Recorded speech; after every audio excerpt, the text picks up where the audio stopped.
sorry. You're not giving me any more orders. As long as you feel this sticking in your ribs, I'm running things, see? Now, maybe this cop is just cruising, so no speeding, no swinging over the white line to get his attention, understand? Understand? Look up ahead, Mr. Krieger. See all those cars stop there? Roadblock? Yes, roadblock. Turn around. With that motorcycle right behind us? Okay, slow down and listen. This is what we're going to do. When the cops start looking in the car, I'm going to be asleep, see? I'm going to pull my coat up around my face, and you're going to tell them I'm sick, not to trouble me. I'm your husband, get it? It won't work. It's better. You won't be around to know it, baby. You see, if I go, you go first.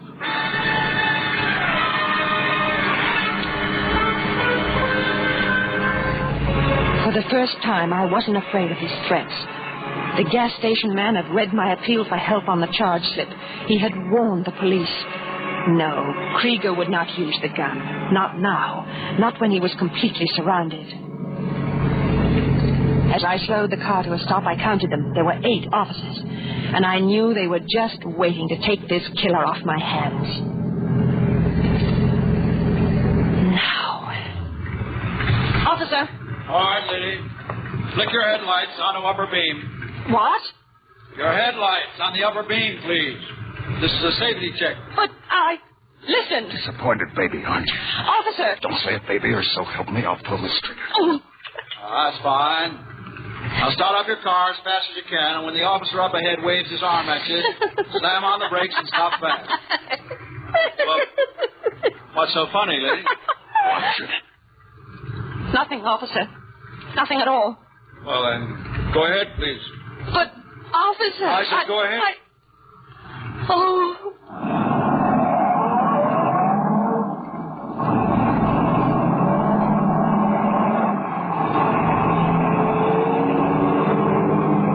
There's the signal. Stop. Perfect brakes, lady. If everybody was like you, there wouldn't be anything to worry about on the highway. Okay, go on. Go on. Go ahead, lady.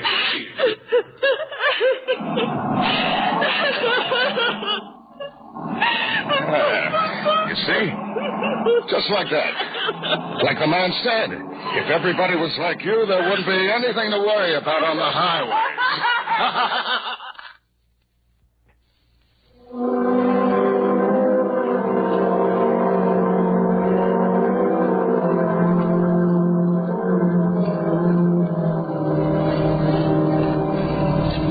This much I knew. The man who was forcing me to drive him across the country. Krieger, the man with the red beard, was a killer who was wanted, dead or alive. Perhaps sane, very possibly mad.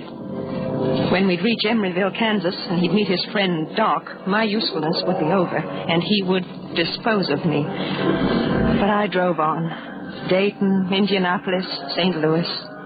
Daybreak came, and noon, and night again. I cried from exhaustion. To sleep, oh, just to sleep. And then there was only numbness.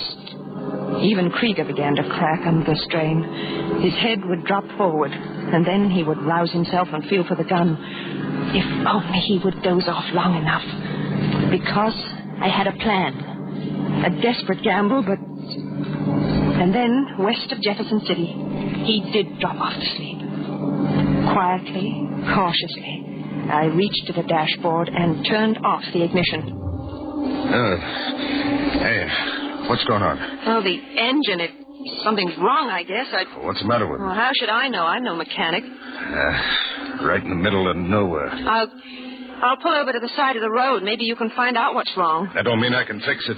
What I know about a car... Do you have any better suggestions? Look, baby, if this is something you've... Oh, stop it, will you? Get out and take a look at the engine. Yeah, sure. You're getting out, too. My fingers stand right on this trigger. Well, come on. If you're going to look at the engine, I've got to stay here to release the catch on the hood. It's on a spring. Unless I hold it. See? Here it is. Okay, but remember...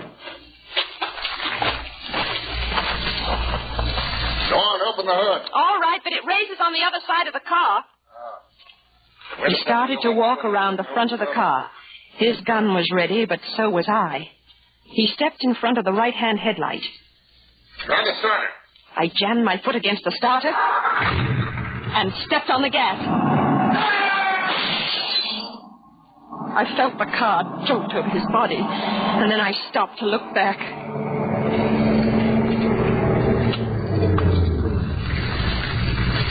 I was free. I was alive. And I had killed a man.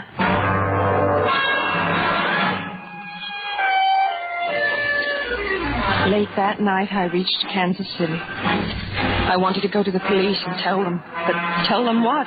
I had to think, and I was exhausted. Too exhausted to know what I was doing. I checked into a hotel and slept the clock around.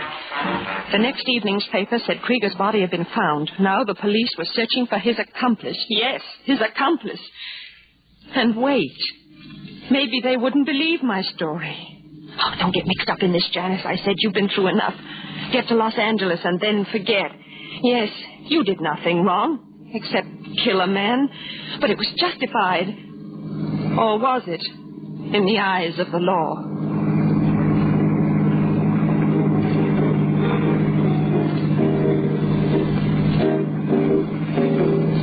I left Kansas City that night and headed out across the Kansas plains, my only company, the car radio. Sometime past midnight, I ran into a heavy ground fog that swirled around the car like cotton batting. And then it was a rear tire. Now what? At that time of night and in all that fog, I might have to wait hours for help. There was nothing to do but to limp on to the nearest town. That town was Emeryville, the place where the man with the red beard was going to meet somebody. I remembered that Krieger had told me there was an all-night garage. I finally made out its sign blurring through the mist.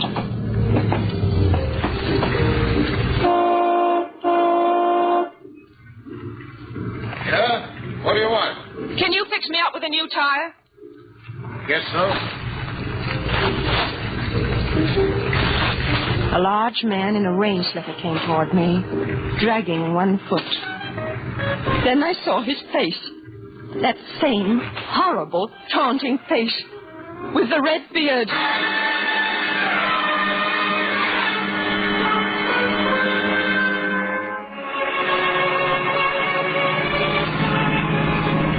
I don't know how long it was before I came to.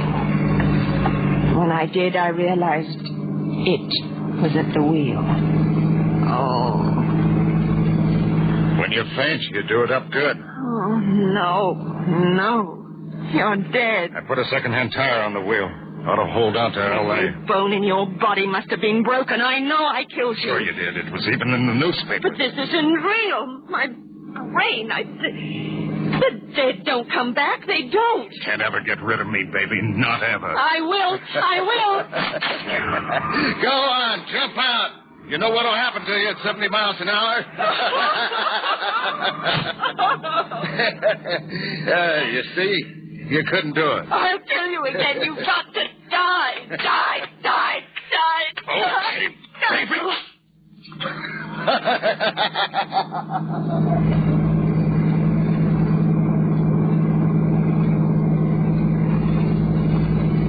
Slowly, consciousness returned, and with it a throbbing in my head from the blow of his gun. Then mild followed terrible mile, across into Colorado, down through Utah, over into Arizona. The car nosed into a small range town, almost deserted except for a few loafers standing in cafe doorways. Ahead of us was a lumbering cattle truck. We couldn't pass, but went slower. Stop! You fool! I dashed toward a man lounging against a street lamp. Help!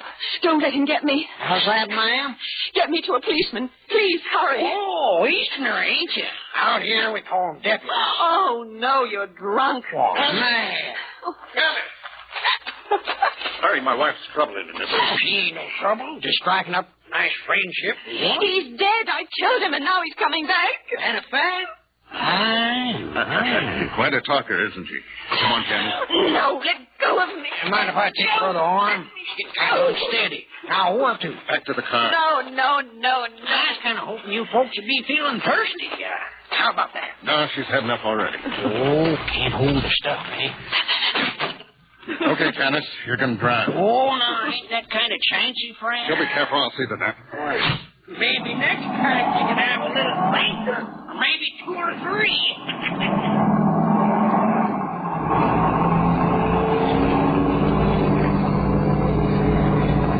I had lost my last chance. From now on, he never took his eyes or his gun off me. The highway narrowed and twisted and turned down grade. It was the Hacienda Gorge. With every turn of the wheels, the question hammered through my brain. What is he? Dead or alive? Dead or alive? Dead or alive? I turned on the radio to try to reach out for some assurance of reality. Ladies, because blueberry muffins are just as easy, just as simple as they are delicious. First, we take... Lots of fast on the turns, baby. You have that? Good. Then we sift it carefully. Then add 3/4 teaspoon of salt. You're trying to ditch us in the ravine? Slow down. 1 cup of sugar. 2 teaspoons of baking powder. Did you hear me? I said stop. Stop. No, look out. Look out.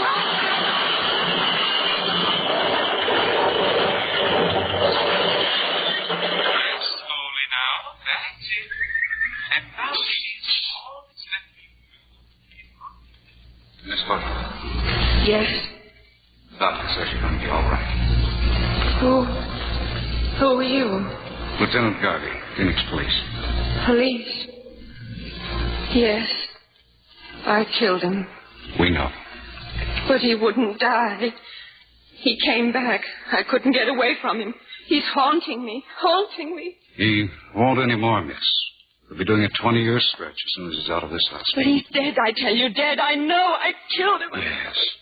Yes, Miss Harden. You killed Red Krieger in self-defense.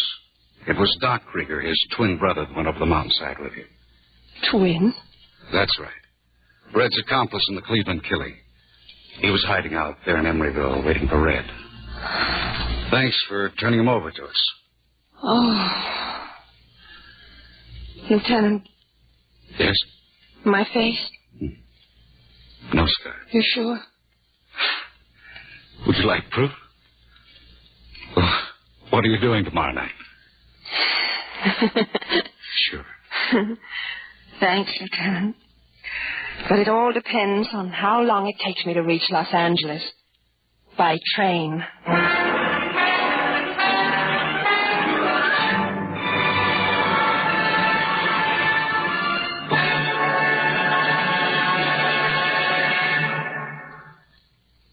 Deborah, please accept our thanks for that mighty fine performance. Thanks very much. It was fun to do, Wendell. And it was nice to work with such a fine cast. Tony Barrett, Byron Kane, Bob Griffin, Chester Stratton, Dal McKinnon, Kurt Martell, and Stan Waxman, who played the part of Red Krieger. Stan's really much nicer than that, you know. Thanks again, Deborah. You have been listening to the Hollywood Star Playhouse, tales of mystery, suspense, and dynamic adventure, starring the greatest names of stage, screen, and radio. Tune in again next week at the same time for more suspense and thrills in another action-packed story of high intrigue.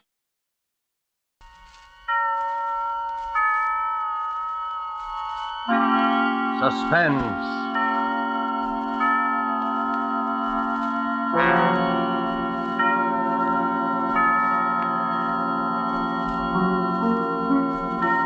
This is the Man in Black, here again to introduce Columbia's program, Suspense. With us in Hollywood tonight as star is Mr. Otto Kruger, whose career on the screen and on the stage has afforded him a precisely equal number of appearances as a character on the right and on the wrong side of the law. Whether the man Mr. Kruger portrays tonight is devil or saint, we shall leave for you to judge when the play is over. It is called After Dinner Story. The author is Cornell Woolrich, the radio adapter Robert L. Richards. And so, with the performance of Otto Kruger as Mr. Hardecker, who told this extraordinary after-dinner story, we again hope to keep you in suspense.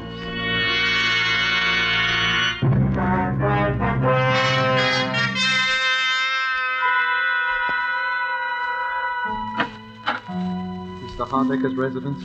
I believe I'm expected for dinner, please. Your name, sir? Ken Shaw is my name. Very good, sir. Mr. Hardiker, Mr. Kenshaw, sir. Ah, number one. Good evening, Mr. Kenshaw. Is this where Mr. Hardecker lives? My name is Lambert. Mr. Hardiker, Mr. Lambert. Number two. My name is Prendergast. I think Mr. Hardiker, Mr. Prendergast. Number three. Mackenzie's the name. Mr. Hardiker, Mr. Mackenzie. Number four.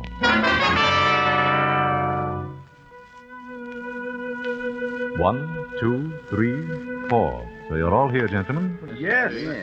Then suppose we go into dinner, and after dinner I shall tell you why you are here, what I have in mind. In fact, I shall tell you in the form of a story, a sort of after-dinner story.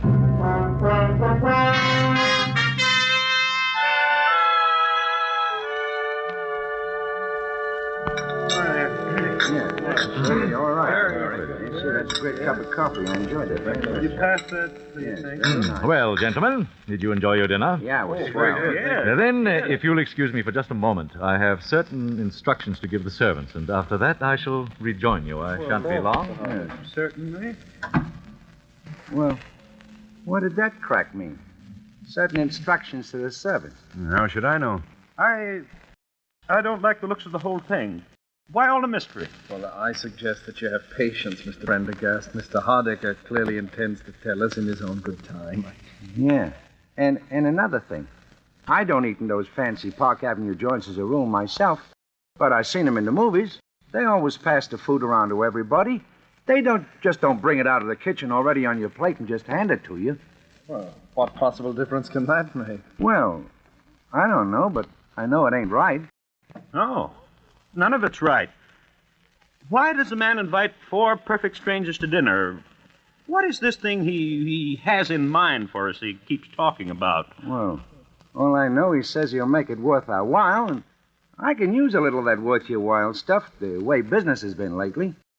Obviously, the connection between us is that we were all in that elevator a year ago. Oh, what of it? There's no mystery about that. The police cleared that up the very next day. Maybe Mr. Hardiker doesn't think so. Sorry to have kept you, gentlemen. Now, suppose we get down to business. Mr. Hardiker, none of us wish to seem rude, but we were just wondering what this business is all about. You had come to the obvious conclusion, of course, that it has to do with my son. Well, yeah. I don't see why we're all sorry, naturally, but that's all over and done with. Yes, and almost. But there are one or two little details that I thought you gentlemen might help me to clarify. Oh, sure. Oh, well. Fine. Well, then, if you don't mind, I know you must remember most of it, but it's almost a year ago. I'd like to go over the whole story from the beginning. Well, that's all right. Well, it was just before 5 in the afternoon on August 30th of last year when the matter which concerns us here this evening had its beginning. And on that day, and at that time, all four of you, perfect strangers, who had never seen each other before in your lives, found yourselves, for personal and business reasons of your own, on various floors of the Norfolk building in Midtown Manhattan, waiting for the express elevator to take you to the lobby. The first passengers were on the 21st floor. 21. Going down, please.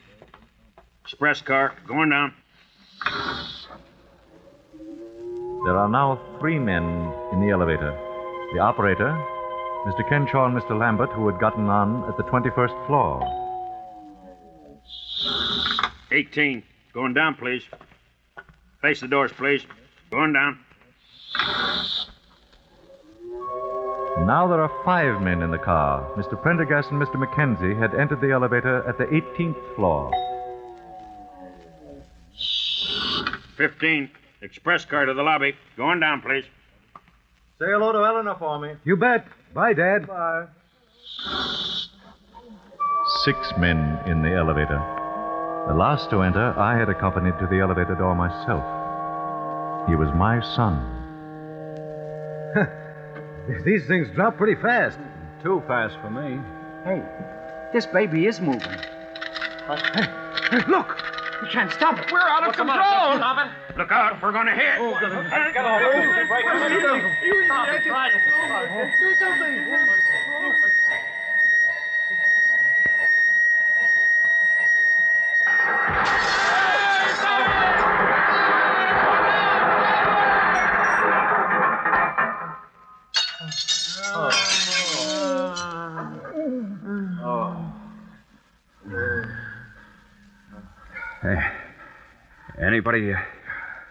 Anybody got a match?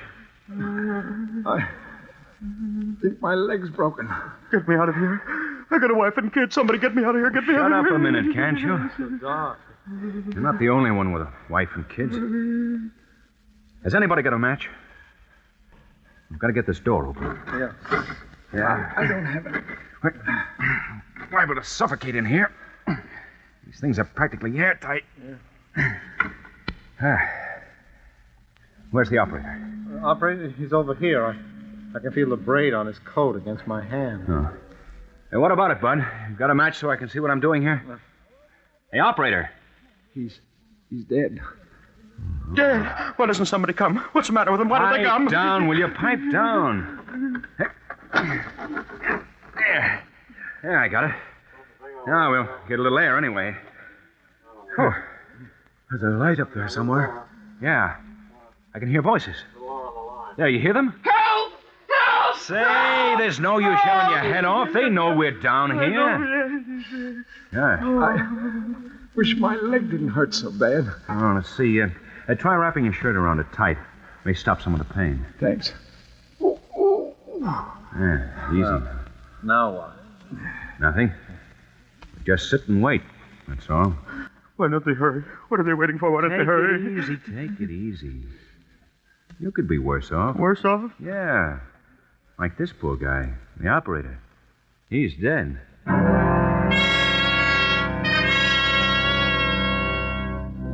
And so you waited. 6 men, 5 living, 1 dead. I know how it must have been for all of you, the minutes dragging by, there in the darkness, with nothing to do but wait. How's your leg? Better. How long do you suppose we've been down here? Well, it's hard to tell. Maybe they think we're all dead. Maybe they're just taking their time. Don't worry. They heard you hollering all But right. Gee, the poor guy. I wonder if he had any kids. The operator? Yeah. I often wondered sometimes what would happen if one of these things ever slipped. Well, now you know. I'll never ride in one again. So he's going to walk up 68 stories to the Rainbow Room. I don't go to the Rainbow Room. Oh, I'm certainly glad my father didn't get on this car with me. He was going to, but he changed his mind. Wish I'd changed my mind. You know, if I hadn't gone back to make a phone call, I'd have been on another car. What's the use of wishing? Okay. It's happened, and here we are. Listen, there they are up there. They're going to get us out. Yeah. Hello! Hello up there! Yeah, we're coming to you. Take it easy. Hurry, can't you? Hurry! Hurry! Yeah, we'll hurry. Anybody hurry? Yeah, one guy's dead. We'll be through to you in a minute. Okay, Ronnie, let it on now.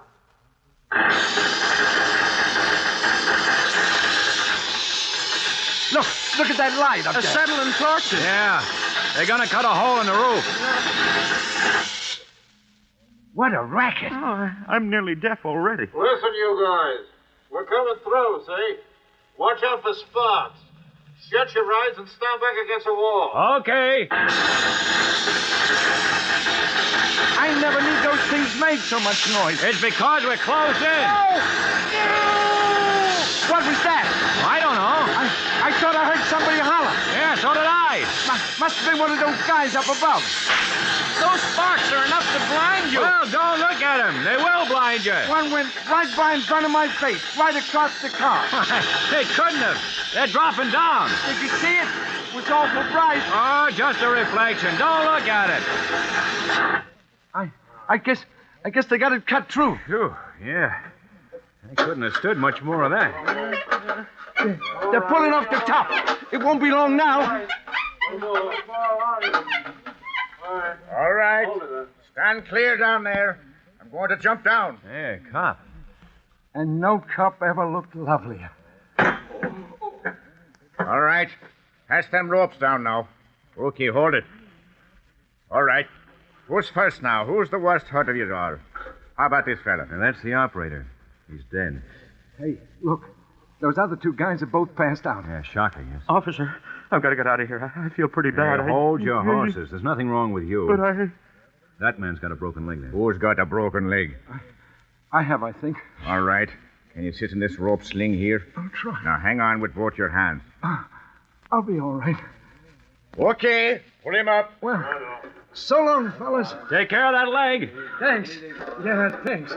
My name's Lambert. And mine's Mackenzie. Maybe we'll run into each other sometime. Yeah. Well, so long. All right, let me have that rope now. Well, who's next now? Well, maybe you better take those two guys that passed out. They might be hurt. Why, sure. How about this young fella? Sure. He got a little blood on him, hasn't he? He has that. Glass from the light fixtures, I guess. Well, I don't think it's serious. You don't, eh? No, he seemed to be all right. Well, whatever he seemed to be, he's not now. This man is dead. Dead? Oh, but he can't be. Look here, my lad, you don't seem to realize that you've come through a pretty serious accident. I know, but he can't be dead. We heard him talking just a few minutes ago. Isn't that right? Yes, I heard him. Well, sure. He was talking to us here in the dock. He said something about being glad his father wasn't on this elevator. I can't help what he said or what you heard him say. This man is dead.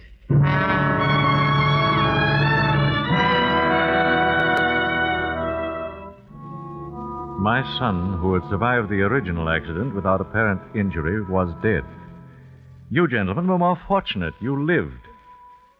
5 days later, you four met again. It was at police headquarters. About 2:30 on a Friday afternoon. The last to arrive was Mr. Lambert. In here, Mr. Lambert. Thanks. Hello there. Hi, fella. Hey, how's the leg? Pretty good. Mr. Lambert? That's right. I'm Chief Inspector McMahon. How do? You'll just take a seat there. Yes, sir. Well, we all here now? Mr. Kenshaw, Mr. Pendergast, Mr. McKenzie, That's me. Mr. Lambert. Yes, sir. Well, now, as I told each of you over the phone, I won't keep you very long. I just wanted to ask a few routine questions about that business of the elevator the other day. Well, what's the matter? Something phony about it? Not for our money. It's an open and shut case. Suicide. Suicide? Yeah. You mean the operator wanted to bump himself up so he could... No, not the operator. He died of a fractured skull. It's young Hardiker we're interested in. His father's been raising a row, so we said we'd investigate, but... I still don't get it. Wesley Hardiker was killed by a .32 caliber bullet through the heart. What? You couldn't have him. You mean he killed himself right in that car with all of us? What else? He wasn't shot when he walked in, and he was dead when we brought him out. Unless one of you killed him. Whoa. No. Well, no. Any of you know him? No. Well, then there you are. Even the father had to admit that as far as he knew, his son had never seen any of you before in his life. But it don't make sense. What don't make sense? Well, I mean, a guy shooting himself in an elevator with 4 other people that nobody didn't even know it. Did any of you hear the shot? Well, not before they started the blowtorches. I could swear to that. Couldn't have heard one anyway. Yeah, you see. Hey, wait a minute. Did you hear something? No. But Mackenzie, remember I said when I was laying on the floor of the elevator that I thought I saw a spark from one of those blowtorches that went across the car instead of falling down? That's right. Anybody else see it? The blowtorches were absolutely blinding. You couldn't see a... How about you, Mr. Kenshaw? I'm afraid that I fainted or something silly like that. I'm not a very strong person. Well, it was probably the gunshot, all right. Nothing very mysterious about it. The gun belonged to young Hardiker, licensed in his name, and had only his own fingerprints on it. Well, maybe I shouldn't ask, but why did he do it? The official verdict is suicide while of unsound mind. He seemed all right. He talked to us perfectly sensibly just before it happened. Just goes to show. You never can tell, can you? Oh, he'd always been nervous and highly strung. We got that out of his father. The strain of being down in that black pit was just too much for him, that's all. Oh, what a terrible thing. To break down just as we were about to be rescued. Yeah, it was too bad. Boys seem to have everything to live for, too. But we find that sort of thing all the time. The noise, I suppose. I've read of cases of nervous breakdown caused by noise. Yeah, that's it. Well, I guess I don't need to keep you gentlemen any longer. Well, I'm certainly glad there were no complications. Oh, don't worry. If one of you had anything to do with it, you'd be back in the cell right now.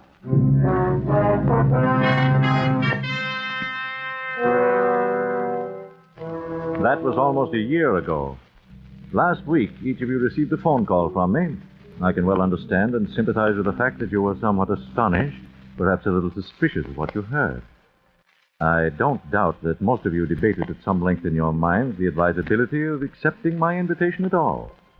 You, for instance, Mr. Mackenzie, you are married, as I remember. I imagine that you talked quite seriously with your wife about the whole affair. I phoned your home, I believe, at about 8:30 last Monday evening. Yes? This is Mr. Mackenzie speaking. Well, I'm sorry, but I don't seem to place you. Oh, of course, Mr. Hardiker. Well, frankly, I don't see the point. You don't know me, and I don't know you. Yeah?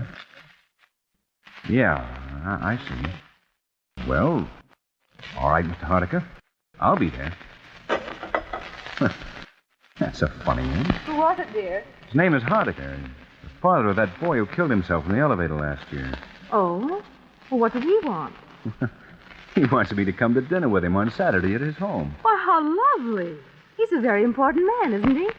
Did he ask both of us? No. As a matter of fact, he's asking the 4 men who were in that elevator with his son when he died.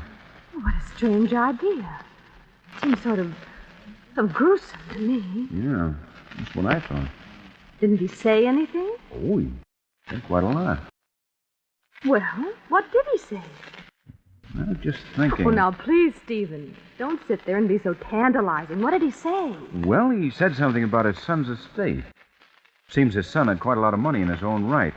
The old man said he didn't need it, and there weren't any other relations, and... Well, he sort of hinted that he thought it might be a good idea to split it up between the 4 men who were with his son in his last moments of life, as he put it. Why, Stephen, how wonderful. Why aren't you excited? How much is it? Do you suppose it's a lot of money? I don't know. Why, it might be several $1,000s. It might be several $100,000. Oh, Stephen, what's the matter with you? Well, just such a crazy thing to do, that's all. Don't see that makes any difference. If a man wants to do a nice, kind, generous thing... Look, honey, if it was generosity, he'd give it to charity. If it was a sort of memorial to his son, he'd set up a scholarship or build a hospital or something. Well... The old man was pretty broken up about it when it happened. I remember reading something about his being in a sanitarium for a while afterwards. And he never did believe the verdict of suicide. The police as much as told us that at the time. How do I know he doesn't think one of us killed the boy? Oh, that's absurd. All right. But anybody who's crazy enough to divide up a wad of dough between 4 perfect strangers is crazy enough to think a perfect stranger killed his son. Oh, why, that... Maybe he thinks we all did it. Maybe he's wacky and has some crazy idea about revenge and is going to use the dough as bait to get us all together. I hadn't thought of it like that. Perhaps you ought not to go. I already said I would. Why, anyway, maybe it's on the level. Stephen, do you still have that gun you used to have when you worked at the bank? Yeah, I have it there. I think you ought to take it with you Saturday night. Honey, I think you've got something there. I think that's a very good idea.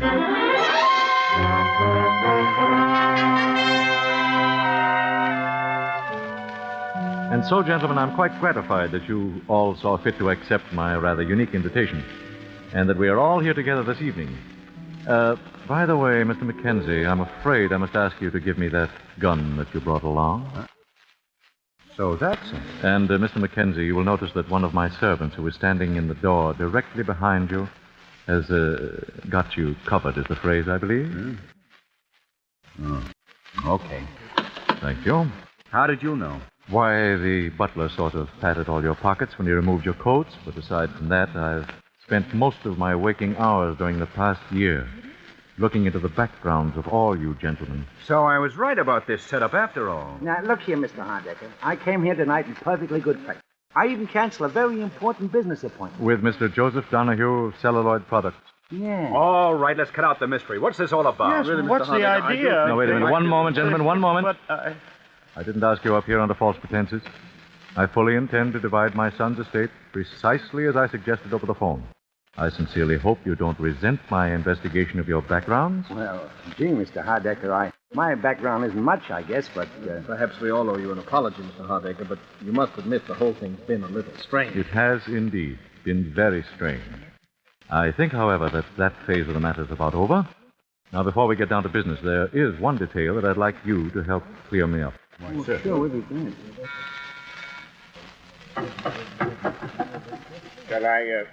Shall I bring it in now, sir? If you please. Is it well mixed? Yes, sir. In the center of the table. Thank you, Johnson. Now, please see that we are not disturbed on any account whatsoever. Yes, sir. Say, that looks good. What is it? Oh, it's got quite a number of things in it. White of egg, mustard, milk. It sounds like an antidote for poison. It is an antidote for poison. A what? Gentlemen, there is a murderer in this room. But One of you killed my son and hasn't paid for it yet. Oh, don't be a fool. The coroner's verdict was suicide. This is not a discussion, Mr. Mackenzie. This is an execution. I'm getting out of here. There is a man with a gun outside each door. You'll find them very unreceptive to that idea, Mr. Prendergast. Sit down. He's got us. Well, The only thing we can do is try to talk a little sense into I'm it. not open to arguments, Mr. Mackenzie. One of you killed my son. I know who that man is. It's taken me a year to find out, but I now know. The food that man ate tonight was poison. Yeah, no, but In 10 minutes, he'll drop dead. you can't take the law into your own hands that way. Unfortunately, the law demands a very specific type of evidence. The police, whom I consulted repeatedly, do not believe it possible to get a conviction on the evidence I have. And therefore, the conviction must come tonight. Well, you wouldn't dare. You couldn't kill a man in cold blood that way. There is an alternative, Mr. Prendergast. It is there in the center of the table. The antidote. Oh. The murderer may either confess his crime by drinking the contents of that bowl, or he may keep silent and go to his death here tonight. Privately executed for what cannot be publicly proved. But they could send you to the chair for that. I am quite aware of that contingency, Mr. Crenshaw, and quite willing to accept the consequences. But the murderer will have gone to his death before me. But how do we know you poisoned the right? The murderer knows, Mr. Prendergast. The rest need have no fear. Hey, I think the guy's crazy. Maybe he poisoned all of us. Look, Mr. Hardiker, this whole thing is insane. Nobody killed your son. As to that, we shall shortly see, Mr. Mackenzie. The man who killed my son has approximately 7 minutes to live. 7 minutes? It's me. I know it's me he's poisoned. My whole insides are on fire. It's me he's Don't poisoned. fall for it unless you're sure. Whole thing may be a gag. I assure you, nothing has ever been more serious, Mr. Mackenzie. You know, I don't feel so good myself. Neither do I. Probably just indigestion. After dinner story like this is enough to give indigestion to a horse. No kidding. Hey, supposing this guy's a maniac. Suppose he just made it all up in his own head and poisoned all of us. Listen, Mr. Hardiker. Let me just tell you this. If I come out of this alive, I'm going to beat your brains out of it. It's the last thing I do. I can't stand it. Mr. Hardiker, I didn't do it. I swear I didn't. I didn't do it. Shut up. 5 more minutes. Hey, I feel awful. Maybe we all ought to take some of that stuff, just in case. Yeah, that's it. We'll all take it. Yeah? Who'll take it first? Unfortunately, gentlemen, there's only enough antidote for one. Even if you're right, Hardiker, this is no way to do. This is my way. You're crazy, I tell you, crazy. Perhaps. Have you a son? Kenshaw.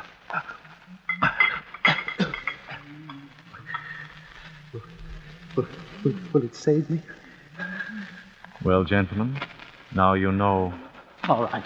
All right, what do I care? I killed him. And I do it again. I hated him all my life. In school, in college, he never even knew that I existed. He was too good for someone like me. And he had everything. Everything. Money, everything. Then he married the girl that I loved. She didn't know how I felt. I never told her. And then she died. Pneumonia, they said. She wouldn't have died if she hadn't married him. So I killed him. I saw him get into the elevator. And then it fell. It fell. It was as though God had delivered it into my hand. It came to me there in the dark. I choked him. I choked him, and then he got out his gun, and I put my hand over his, and I turned it against him and fired. But I'm glad. I'm glad. Look! Help him, somebody. Help him. Here. Hold up his head. Here. Never mind. He's dead. It didn't work in time. You killed him, Hardiker. No, I didn't. I tell you, he's dead. Yes, I know. But what he drank was not the antidote. It was the poison. Poison? You see, I didn't exactly know which of you killed my son. I only knew that one of you must have. And so Robert Kenshaw convicted himself in front of all of you and was his own executioner. Well, then, he was never poisoned at all until... Until he drank the contents of that bowl. Gee. I shall divide the estate, gentlemen, as I promised. Meanwhile, you may call the police if you like. Let the law and divine providence decide whether this man died by my hand or by the guilt that lay upon his own soul.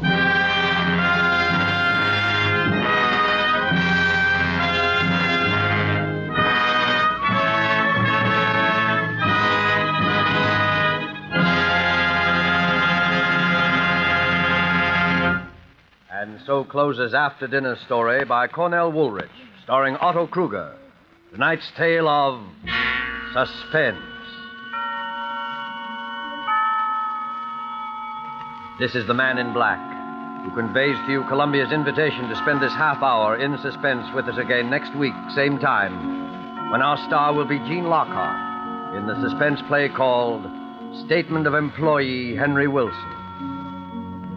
The producer of Suspense is William Spear, who tonight also directed the broadcast, and who with Lud Gluskin and Lucian Morowick, conductor and composer, and Robert L. Richards, the radio author, collaborated on tonight's Suspense.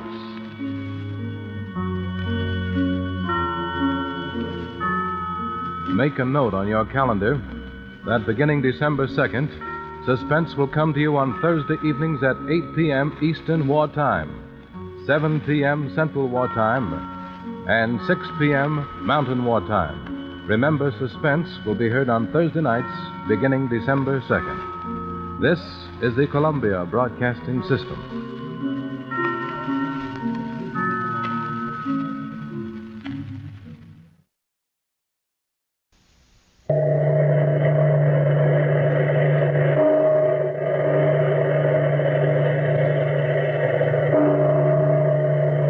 Out of the past, phantoms of a world gone by, speak again the immortal tale, Mad Monkton.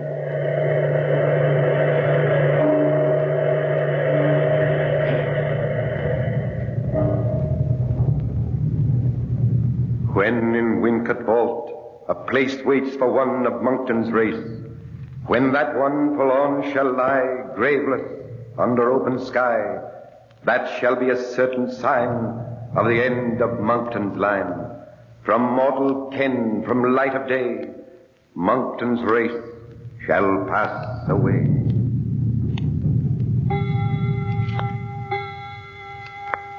Ada, this is the end, absolutely the end. 9 o'clock and not a word from him. Oh, Mother, stop fretting. Alfred will come. I know he will. But when? When?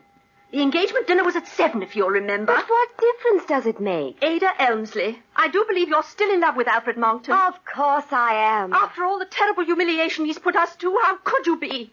How could any self-respecting woman? And to think you broke off your engagement with William Seeley, the nicest boy in the whole county. Oh, what gossip the servants will make. Mother, please. In 2 minutes, it'll be all over the village. Alfred Monkton didn't arrive, not even a word of apology. I can hear them now. Oh, the humiliation. Mother, please sit down and be quiet. I will not be quiet. I tell you, Ada, I tell you, I'm glad, really glad. I hope you'll never see him again. Mother, how could you say such a thing? Because it's true. You know as well as I do there's something very strange going on in Wincot Abbey. Something nobody understands. You've been listening to village gossip again. I've been using my own good eyes and ears.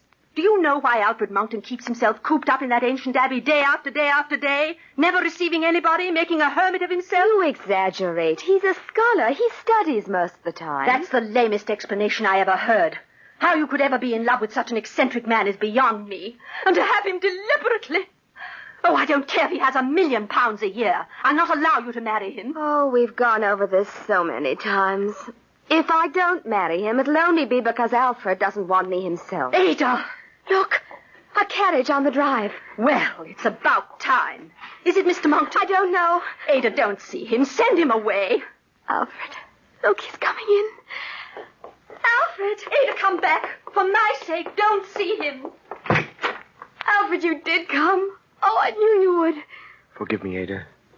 Something has happened. I can't tell you what. I've got to go away. Oh, Alfred, no. Maybe that I'll come back. But I can't have you waiting for me, Ada. You mean our engagement's broken? Yes. But why? Why, Alfred? I can't tell you now. But when will you return? I don't know. It may be a long time. Forgive me, Ada.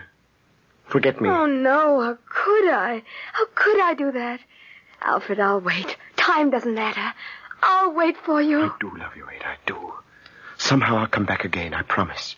Living or dead, somehow I'll come back to you.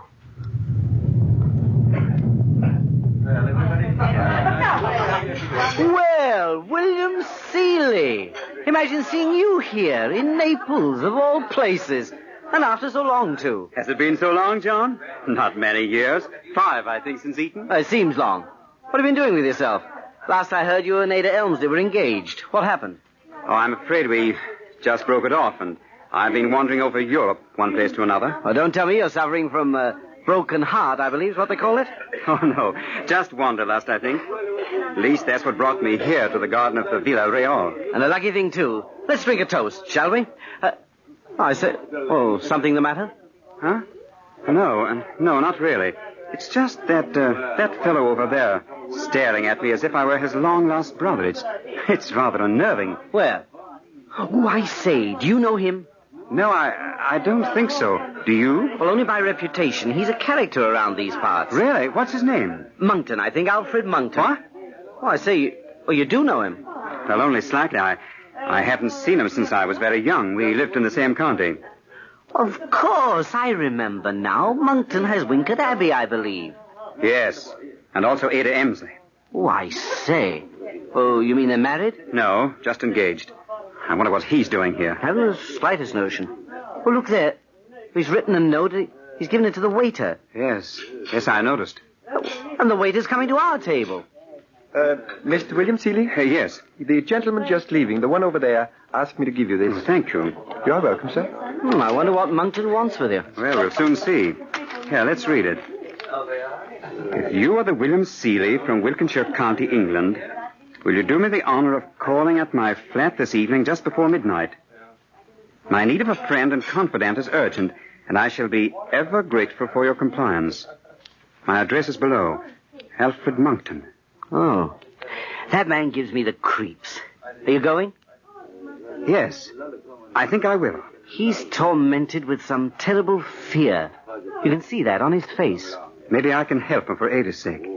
Still, I wonder what it could be.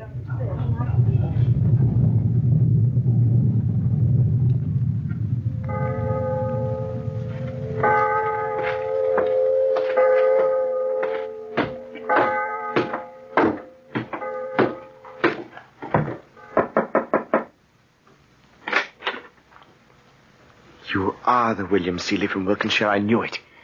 Come in. I had no idea you had left England, Monckton. 3 months ago. Well, thank you a million times for coming tonight. What's the matter? Are you ill? No. Please sit down. Will you have some wine? Oh, I'm sorry. I forget. I have no wine here. Wait a moment. Do you mind sitting in strong light? Why, no, not at all. It's easier for me to talk in strong light. Here, the reading lamp. Some candles. My hand's shaking. Would you like them for me? Of course. That's it. Thank you. How's that? It's much better. Light makes me calmer. Seeley, can I trust you? I want to tell you why I'm here and what I'm looking for.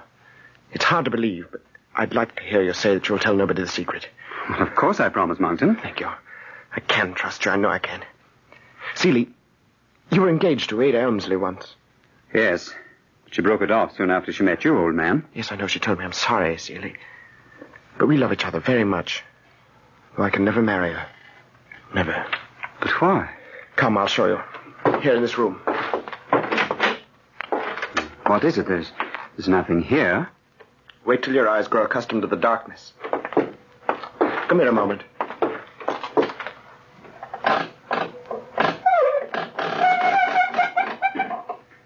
Look. Long box. Why, Martin, it's an empty coffin. I take it with me wherever I go. Every moment of my life is built around this casket, Seeley. Because I'm searching for the body of a dead man. Whose body? Stephen Monkton, my uncle. The coffin's for him. Come. Let's go back to the light. Sit down. Sit down and I'll tell you all about it. Are you sure you want to? More than anything in the world. I can't live with this thing much longer. I'm a haunted man. Haunted by fears and a curse. Listen. One evening last February, I was standing alone in one of the deserted rooms of the western turret at Wincott Abbey, looking at the sunset. Suddenly, I felt a sensation stealing over me. I could feel my very soul creeping out of my body. And yet I wasn't unconscious. For a long time, I stood there by the window, and then I began to see the form take shape. It seemed to creep from the shadows, advancing slowly, faintly luminous, until it stood beside me. What was it? The apparition of Stephen Monkton, his ghost. That was how I knew he was dead. Did you have a strong regard for him? Oh, not at all. I should have been ashamed to feel any at all. He disgraced us wherever he went. Oh. Did you see him frequently? Only 3 times in my whole life. Then why are you so concerned? You'll know in a moment. From an article in a French newspaper, I found out how he died. My uncle fought a fatal duel with the Count Saint-Lô, somewhere outside the Neapolitan states. The place of the duel was kept secret. Only the seconds knew where it was fought. Now, they too are dead. But this I know. Wherever it was, Stephen Monkton was left unburied on the ground where he fell. I must find the place where he lies, Celia. I must. I don't understand, Monkton. Why is it so important to you? Oh, forgive me. I'm sorry. I tell the story so badly. Listen, did you never hear of the curious old prophecy about our family that's still preserved among the traditions of Wincott Abbey? Yes, I believe I did, but it's a long time ago. Well, it's been passed along from a remote time, and I myself found the verses of the prophecy. That's why I secluded myself, looking for it. Where did you find it? On the blank leaf of an Abbey manuscript. The verses say, "When in Wincott vault a place waits for one of Monkton's race, when that one forlorn shall lie graveless under open sky, that shall be a certain sign of the end of Monkton's line. From mortal ken, from light of day, Monkton's race shall pass away." You see the terrible thing it says. What does it say exactly? It says that the last of the Monktons will die when one of us lies unburied. I am the last Monkton, and every member of the family lies in the vault of Wincott Abbey, except one. The prophecy dooms me to death, even if I find him. Now you know the story, and why I can never marry Ada. But I love her with all my heart, and I shall go back to her someday, dead or alive. Are you afraid of dying because of this superstition? No, not of dying, Celia. I'm afraid of living, of being tormented if I do live. If I set out tomorrow to look for my uncle's body, where do I go first? Where? Oh, Celia, what am I to do? You know how to help me. This misery has made me unable to help myself. I'll help you, Monkton, whatever way I can. It seems to me... Yes? Well, it seems to me logical to suppose that the duel was fought somewhere near the Neapolitan frontier. Hmm? So, if I were looking for the place, I'd follow the frontier to the lonely mountains, asking every native if he had seen 2 carriages on the road last February. Surely then you'd come across some clue. You're right, Celia. It's an inspiration. Come with me. Please come with me and help me find the dead man. Will you, Celia? All right, Monkton. I'll help you. But tell me one thing. Why did you say you're afraid of living, of being tormented if you do? Because I'm never alone, except when there's strong light in my eyes. What do you mean? I mean his ghost standing beside you now. A death glare in his black eyes. For ever since the day he was murdered, waking or sleeping, day and night, Stephen Monkton's ghost is with me wherever I go, screaming for me to bury the unburied dead. Bury the unburied dead, Alfred Monkton. Bury the unburied dead.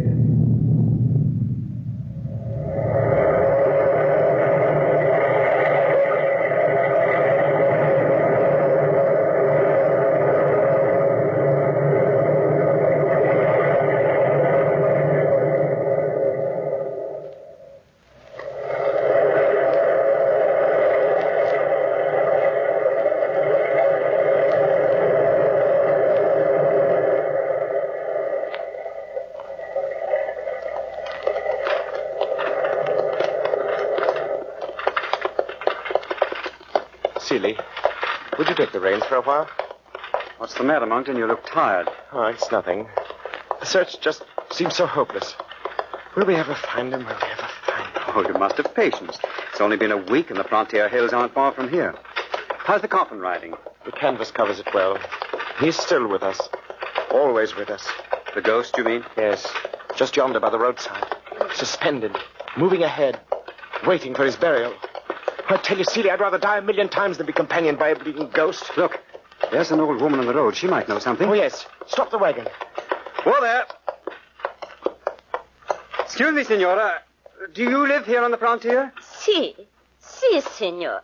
Do you remember about 3 months ago seeing 2 carriages take this road? No, senor. Then perhaps you heard talk of a duel that was fought near here by 2 men named Monkton and the Count Saint-Lô. No, senor.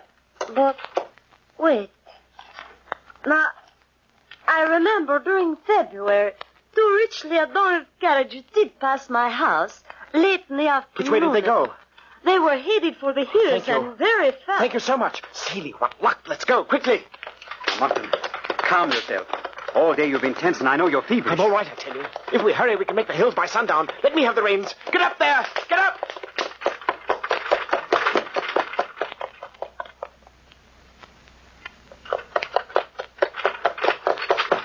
Monkton, don't drive so fast. You'll kill the horses. Look, we're in the foothills. Surely this is the place. This must be the place. I know, but it's growing dark and the road's treacherous. Hold on there, Monkton. Look, what's that on the road? A man with a lantern.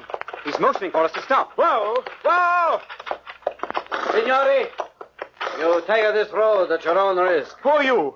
A sentinel from the village of San Bastia. What's the matter with the road? A cave-in? No, nothing so simple, signori. The road passes an ancient monastery fallen into ruins. It is my duty to warn you that the road surrounding it is haunted. Haunted by what? By a witch that scream in the night. The people here will not go near the wood. So frightened are they. Seeley, we found the place. We found it. But we must go on, Signor. We're not afraid. Thank you for warning us. You go at your own risk, then. And the God will protect you. Get up there!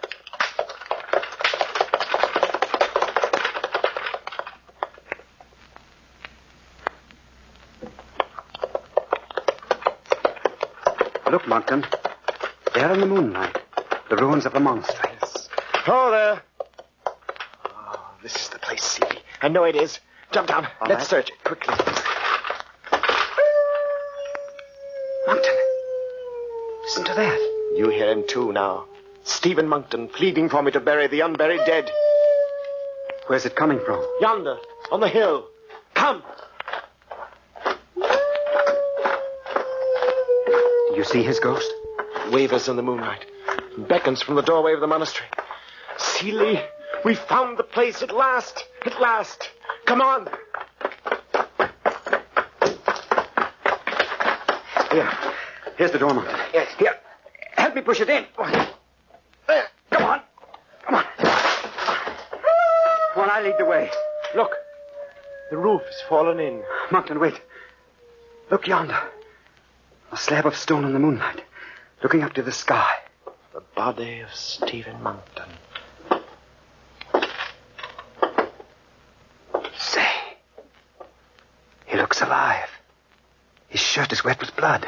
So he would remain forever, left here, uncovered to the sky. When we place him in the vault at Wincott Abbey, his body will crumble, and he'll be dust again. Come, it's a long way to England. Let us fetch the coffin.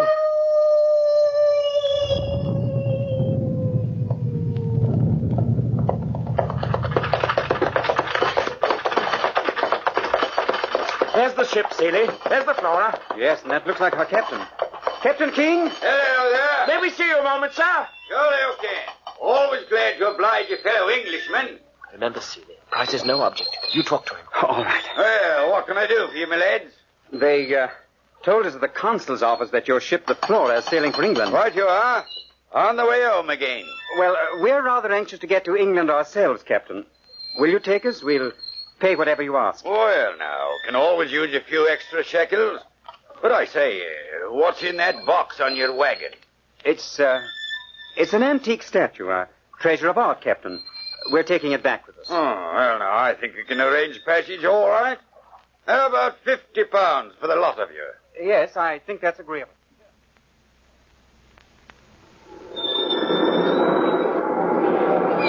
Fine breeze in the sails tonight, Captain. Right you are, Mr. Seeley. She's blowing straight for England, and quick, too. Mr. Monckton coming up for a breath of air? I'm afraid he's not the world's best sailor, Captain. He's staying close in the cabin. Great Scott! What's that? Sounds like the very devil a wailing in the night. Yes, so it does. Excuse me, Captain, I think I'll go below. Jonesy! You hear that wail like a blooming banshee? Aye, sir? Find out where it came from.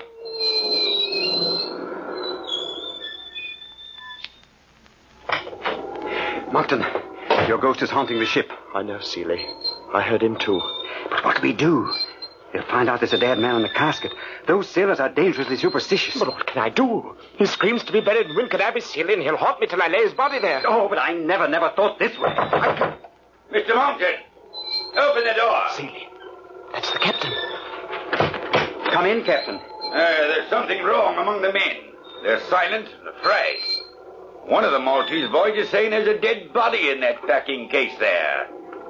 Is he right? No, Captain. It's only a harmless marble statue. Well, I wish one of you'd contradict the boy, then. The men are a parcel of fools who believe in ghosts. There might be trouble if this keeps up. We'll speak to the men, Captain. Fine. But do it soon. Because another hour will see you through Gibraltar Strait and in the open sea.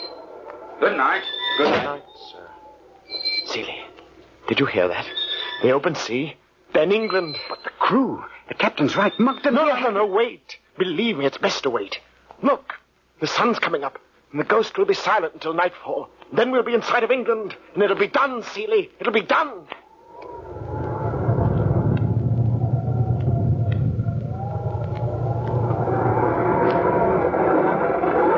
Captain King, how much farther to England? Port's just over the horizon, Mr. Seeley. Now, but take a look at that black cloud. I'm not liking it. You men! Go it off there! Take in that sail! But what is it, a squall? The likes of which you'll never see again, I'll wager. Blast those seamen. Tempers are up because Mr. Monckton's stubborn silence. Get a move on you there, you men. Better get below, Mr. Seeley. We're beginning to roll.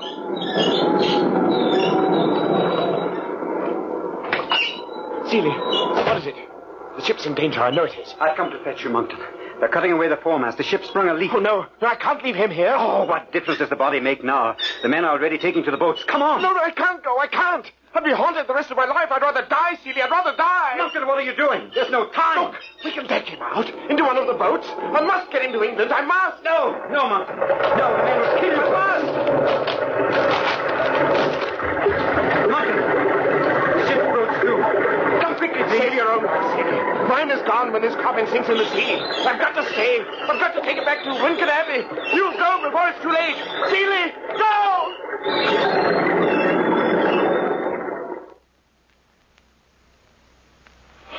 From the bottom of the sea, Alfred Monckton walked to the land of England and bury the unburied dead. Walk with the brine of the sea in your eyes and the body of an unburied Monckton in your arms. Walk to the vault of Wincott Abbey where peace is and death.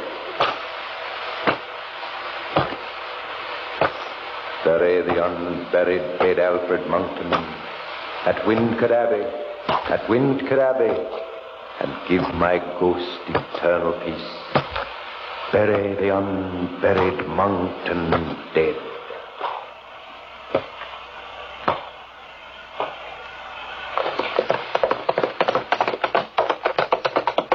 Alarm! Alarm! Townspeople of Simpson, lock your doors! The devil from the seas passed through the hamlet of Havershire. In an hour he'll walk the streets of Simpson. Alarm! Alarm!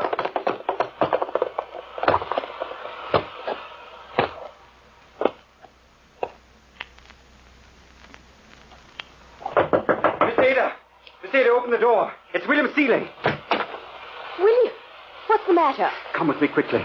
Alfred Monckton's returned to England. You can help him if you only come quickly. Alfred! Oh, what's happened, William? It's nearly dawn. Where is Alfred? We were shipwrecked tonight in the Channel. A merchant ship picked up most of the crew, but Alfred was left aboard. Oh, I thought he had drowned, but somehow, in some incredible way, he got ashore. But where is he now? On his way to Wincott Abbey. Oh, please, come quickly. We can meet him there. I have a carriage waiting. Wait, I'll get a wrap. Oh, William, I knew Alfred would come back someday. I knew he would.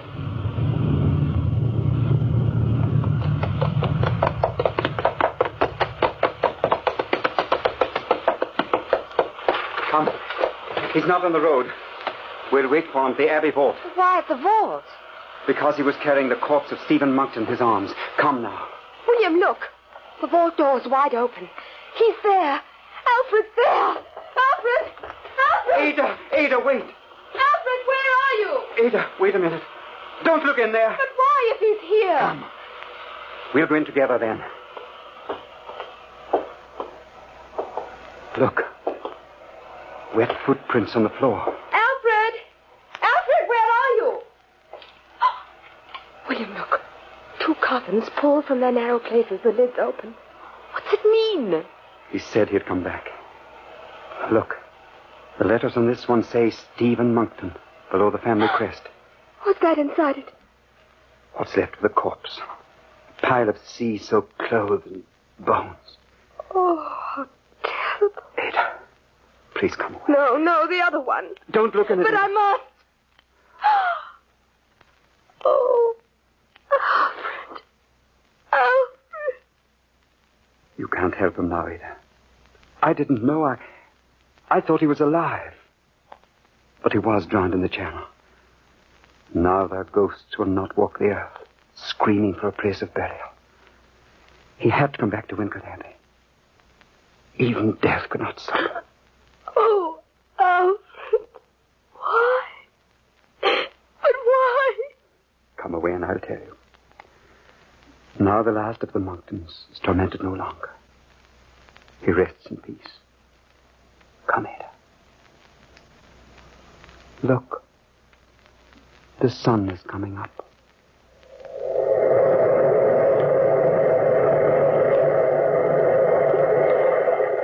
From the time-worn pages of the past, we have brought you the story, Mad Monkton. Bellkeeper, pull the bell.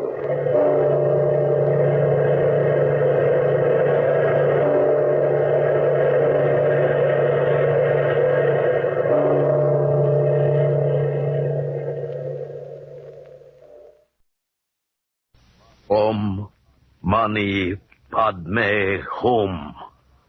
The Green Lama strikes for justice. And now we bring you another exciting adventure taken directly from the files of Jethro Dumont, the wealthy young American who, after 10 years in Tibet, returned as the Green Lama to amaze the world with his curious and secret powers in this single-handed fight against crime.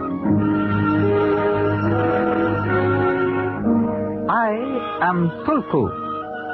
When Jethro Dumont returned to America from my country, Tibet, to become the Green Lama, it was my duty and pleasure to serve him. Oh, many have wondered why Jethro Dumont is called the Green Lama. Jethro Dumont is a Lama because of his great wisdom and powers of concentration. And the Green Lama because green is one of the 6 sacred colors and is the symbol of justice. The story of the Green Lama and the man who never existed began late one afternoon at a major air terminal in New York City. A huge 4-motor transport was standing at one of the passenger gates, and the tall, straight figure of a man was moving through the crowd. How about a statement, Mr. Dumont? How long are you going to be in town? Are you here for a new case? One question at a time, please. First, I live here, so it's difficult to say how long I may stay. Secondly, I know nothing of a new case, as you call it. Telephone for Mr. Jethro Dumont. Oh, excuse me, please. There's a call for me. Oh, sure. Exalted one, wait for me. Tulku, my friend. Oh, welcome home, Lama. Tulku, this is Mr. Howard Crane, Daily Gazette. Mr. Room 5 in the main lobby, please. I'll talk to you later, Mr. Dumont. Yes, thank you. Come, Tulku, my friend. Oh, I still don't understand your newspaper men. Frankly, Tulku, I don't always understand them either. Excuse me. This is Jethro Dumont. Jethro, thank heaven I've gotten in touch with you. Professor Hendricks. Yes, well, Jethro. it's been a long time. Jethro, let me talk, please. I may not have much time. I need your help. Anything you ask, my friend. I had intended to just disappear, but for Marta's sake, I must fight this. Jethro, I must see you at once. But if anything should happen to me first, Kul Khan will tell you. I'm sending... Hendricks. Hendricks. And that's why I thought we'd come straight to the apartment, Tulku. But that's the 6th phone call without getting any hint of where Hendricks was when he phoned. May Tulku make humble suggestion? Of course, Tulku. What is it? This Professor Hendricks was an old friend of yours, Well, the lamas of Tibet who have gone through the ordeal of silence, and this includes you, exalted one, can use the Dupta ritual, which enables one to see with the mind's eye a friend who is at a great distance. Yes. I'll get it, Tulku. Hello? That's you, Mr. Dumont? This is Sergeant Whalen. Yes, Sergeant. We just found a guy on the street with a bullet through his head. Oh? There ain't a bit of identification on him anywhere except a piece of paper with your name and phone number on it. Know anything about it? I might, but I'd have to see him first. Yeah, that's why I called. How about meeting me at the morgue? All right, I'll be there in 10 minutes, Sergeant. Hello, Mr. Dumont. Hello, Sergeant. You remember Tulku? Oh, yeah. Hiya, Booty. Hello. What about this man you found, Sergeant? Right over here, Mr. Dumont. Yeah, that's him. It's Professor Harlan A. Hendricks. Professor Hendricks was a very well-known archaeologist, specializing in the primitive ruins of the early Indians of Mexico. Must have been robbed, which is why he was carrying no identification. Still, he needs no identification. He was very famous. And also very dead. What do you want? Nothing from you. My city editor told me to keep an eye on Dumont and I'd get a story. Crane, did you ever hear of a Professor Hendricks? No. Ah, well, I guess there's nothing to do but get on the phone and see what else I can dig up on this Hendricks guy. And that makes call number 13. You say the stiff is Professor Hendricks and he was born in New York City, but the city hall ain't got no record of his birth. You say he used to drive a car here, but the Motor Vehicle Bureau says it never issued a license to nobody with that name. Except for you, Mr. Dumont, Professor Hendricks never existed. Sergeant, the Museum of Primitive Art has been showing some of the professor's discoveries. The director of the museum should know him well enough to identify him. Yeah, that's a good idea. Let's run up there right now. I think I'll go along with you. All right, Mr. Crane. You're hanging it crookedly. Hey, you. What is it? Who are you? Fillmore Merton, director of this museum, and I don't care for your tone. Oh, well, that's too bad. I'm Sergeant Whalen, New York Police. This is Mr. Crane. How are you? Mr. Dumont. Dumont? Mr. Jethro Dumont, the Green Lama? Yes, I'm the Green Lama. Well, you know, I've always followed your exploits in the press with keen interest. All right, now, just a minute. This is a police inquiry, Mr. Merton. Kindly speak when you're spoken to, you policeman. I think you better answer the sergeant's questions, Mr. Merton. This is a very serious matter. Yeah, you bet it is. Now, Merton, you ever hear of a guy named Hendricks? Harlan Andrew Hendricks? Well, of course. He quite recently discovered a Maya temple in Mexico with some extremely rare pieces of Maya wood carving in a perfect state of preservation. Now, we've been having an exhibit. I do not want to lecture. Just tell me when you saw Hendricks last. Oh, I never saw him. Well, then how do you know him? Well, by correspondence, of course. In fact, I had a letter from him only yesterday. I'm leaving tonight to visit him at his excavation near Mexico City. You mean you didn't know that Hendricks was in New York City? Oh, that's quite impossible. Huh? Well, somebody murdered him here this morning. Oh, dear. This is such a frightfully upsetting day. First the robbery last night, and now the... Robbery? What robbery is that? Well, it's just that someone broke in and made off with one of our best pieces from the Mayan exhibit belonging to Professor Hendricks. What was stolen, Mr. Merton? A piece of Mayan wood carving. A very fine Kul Khan. Now, Kul Khan was Of course, I remember. Kul Khan was the great Mayan creator god and was usually represented as a feathered snake. Yes, that's it. Of course, that's it. And you say it was stolen last night. That's right, Mr. Dumont. Well, under the circumstances, Mr. Merton, I guess you won't need to make your trip to Mexico. Oh, there will still be details to work out concerning another exhibit of the things he's already uncovered. I suppose I can still make arrangements with the professor's daughter in Mexico. Oh, he's got a daughter there? What's her name? Miss Marta Hendricks, I believe. One moment. Has it occurred to you, Sergeant, that the entire answer to the murder of Professor Hendricks might be in Mexico? Okay, I'll have the Mexican cops see what they can get out of the girl. You coming, Mr. Dumont? I don't think so, Sergeant. I think I will go home and meditate about murder. Makuno, Makuraga Amim Loke, Manevam Ponpo Satong Nigags, Pranosongo. Oh, Makaruga, lift aside the veil so that the Green Lama may see the road to justice. Exalted One? Yes. The trial of the Songo, if prolonged, is dangerous even for so advanced a Lama as you. You learned? Only a little, Tulku. As you know, the trial of the Sungo will only permit the location of an object. By concentrating on the Kulkul Khan, I saw a great excavation, and lying on a desk somewhere near, there was the Kulkul Khan. An excavation? Then it must be the one in Mexico where Professor Hendricks worked, huh? Yes, I think so. I believe Hendricks mailed the Kulkul Khan to himself. It is this wooden figure, Tulku, which in some ways holds the solution to the murder. Then the murderer will wish to reach the Kulkul Khan and destroy it. Yes. So the Green Lama must reach Mexico City and the Kulkul Khan before the murderer. It is written that each man's home is furnished with his own secrets. And therefore, much earlier, I took the liberty of packing your suitcase and making one reservation on the plane for Mexico City. Tulku, my friend, I don't know what I'd do without you. You always anticipate what I'll do long Tulku. Someone visits our humble home without benefit of door. That was the warning bell from the window in the north bedroom. We must welcome our guest, Tulku. Turn out the lights. It is truly written that darkness makes the best armor for the unarmed man. I'll stand by this door and you take that one, Tulku. It is done. Om Mani Padme Hum.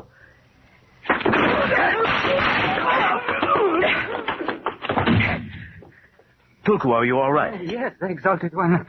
But Tulku is most embarrassed. I reached for him, but managed to get only his gun. Oh, it's all right, Tulku.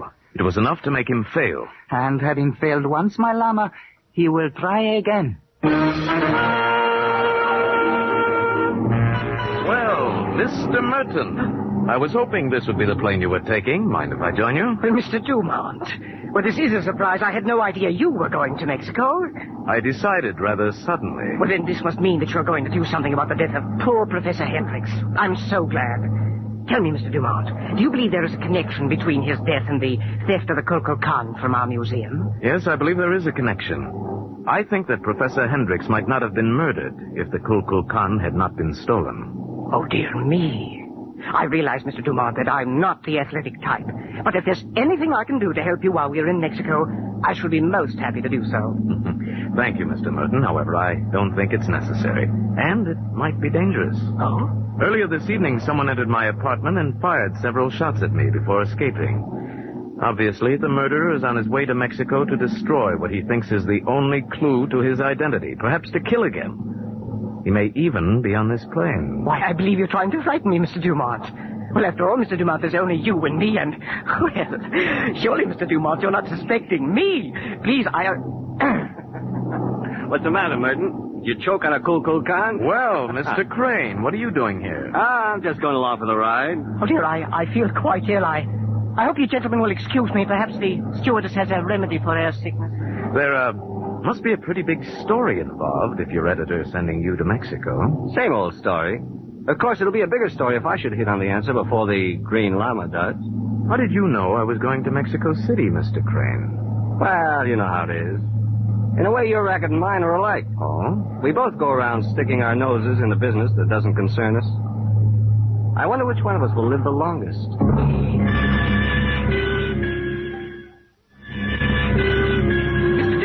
Oh, Mr. Dumont, I have a taxi if you'll care to share it. I'm going to the Toledo Prasato. No, thank you. I have reservations at another hotel.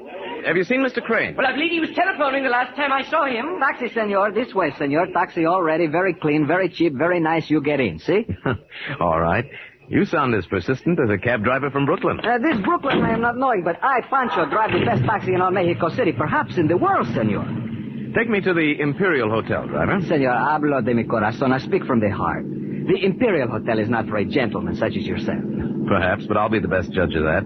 You just take me to the Imperial, driver. Si, senor, but Pancho is your friend. In all Mexico City, there is only one hotel at which the senor will be happy. So, muy pronto, I am taking you to El Capitan. Believe me, Senor Dumont, you will live to thank me. Estudiante, atención! Senor Dumont is here. Welcome to El Capital, Senor Dumont. We have your reservation. The room is waiting. Reservation? But who made it for me? But you did, senor. I myself took the call. Oh, I see. Your room, senor, is 609. Pancho, clerk, where'd the taxi driver go? Oh, no, senor. Taxi drivers, they are here today, gone tomorrow. Yes, but they seldom go without being paid. Perhaps he will remember later and return, senor. In the meantime, your room awaits you. We, the El Capital, senor, are proud to have as our guest the great and celebrated Lama Verde. I trust your stay here will be pleasant, senor. I thought they'd have someone waiting up here for me, but I never thought it would be such a pretty girl. You are Mr. Dumont, aren't you? Yes? I'm Marta Hendricks. My father was Harlan Hendricks. Mm-hmm. Do you have any proof of your identity? I'm afraid I don't understand. Why should you ask me that? How did you know I would be here? Why, my father often spoke of you as his friend. He once told me that if I needed help to call you, and he gave me your phone number in New York. I see. When I learned that my father was dead, I called, and your friend Tulku said you were on your way here. I see. I'm sorry, Marta, if I seem suspicious. Mr. Dumont, I'm frightened. Just before I came over here to wait for you, someone called and told me to leave Mexico. How long ago did you receive the phone call? Oh, 30 or 40 minutes ago. That was about the time I was at the airport. Marta, did a package arrive today for you or your father from New York? Why, yes. There was an airmail package addressed to Dad, but I didn't open it. I didn't know then. Where is that package? At Dad's office out at the excavation. Mm-hmm. Marta, I think that package is the key to your father's murder. Oh. We have to get it before the murderer does. Come on.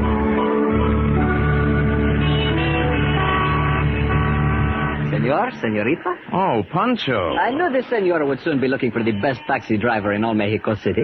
I am at your service. Hello, Pancho. Marta, do you know this man? Yes. Pancho was Dad's favorite taxi driver. Si, senor. We are old friends. Then perhaps we can clear up the reason why you practically kidnapped me at the airport. It is of simplicity, senor. The Senor Hendricks was murdered, no? The Senor Green Llama wishes to catch the murderer, no? The Senor Green Llama is well known. Even the most ignorant peon here knows of his greatness. And he makes reservation at the hotel in Mexico City. Perhaps the murderer tried to kill the Senor Green Llama too, no? So Pancho and Senorita Hendricks fix him up at another hotel and fool the murderer. Just like the great Senor Felipe Marlowe I hear on the radio. He's clever, no? He's clever, yes.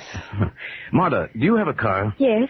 Good. Pancho, you can drive us to where Miss Hendricks keeps her car, and then you can do something else for me. I want you to go to the Imperial Hotel, where the murderer will expect me to be staying. Aha. If anyone phones me, you tell them that the Green Llama has gone to the Hendricks excavation. Okay. We'll park here. Dad's office is down in the excavation, but we'll have to walk down. Good. Marta, is Pancho reliable? I think so. Well, either way, the information should reach our man. You think the murderer will follow you out here? I'm sure of it. He came to Mexico City to get that package, and he won't feel safe until he's destroyed it. You sound as if you knew who the murderer is. I think I do, but that's not proof. And, of course, on the surface, he has a reason for coming which seems logical. Marta, is there any reason why there should be a light in your father's office? No. Then the murderer must already be here. Shouldn't we go back for the police? No. By that time, he'd get away. But he'll be armed. Do you have a gun? No, Marta. If I were to carry a gun, were to shoot even a criminal, then I, too, would be guilty of the evil which I fight.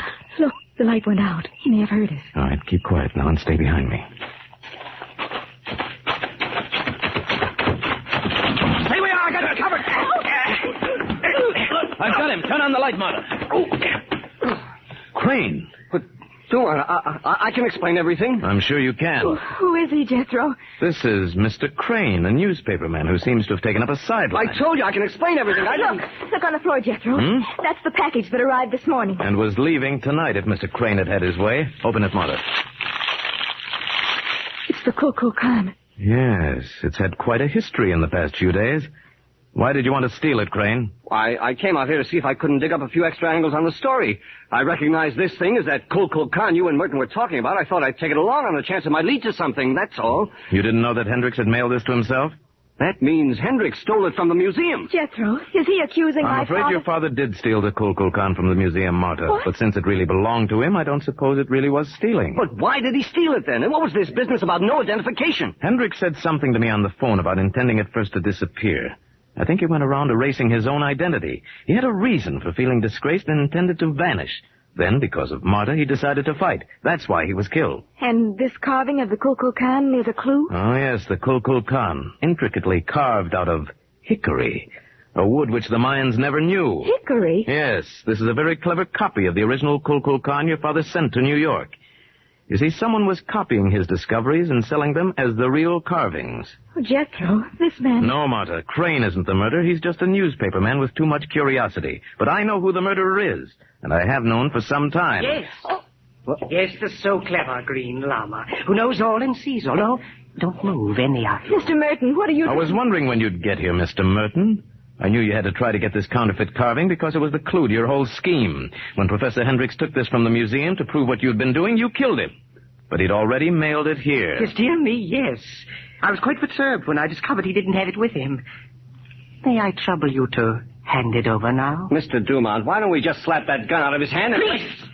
I'm an excellent shot, Mr. Crane. Why, you are... Obviously. I must kill the three of you. But I must say that I feel quite faint at the thought. I'll bet. Mr. Merton, look at me. Now, please, Mr. Dumont.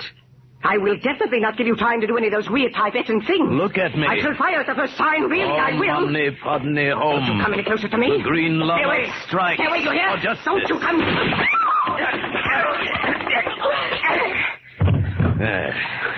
Oh, boy, that's some right you packed, Dumont. He sounds like a light. Jethro, are you all right? He fired right at you. Yes, I'm all right, Marta. And the murder of your father is brought to justice.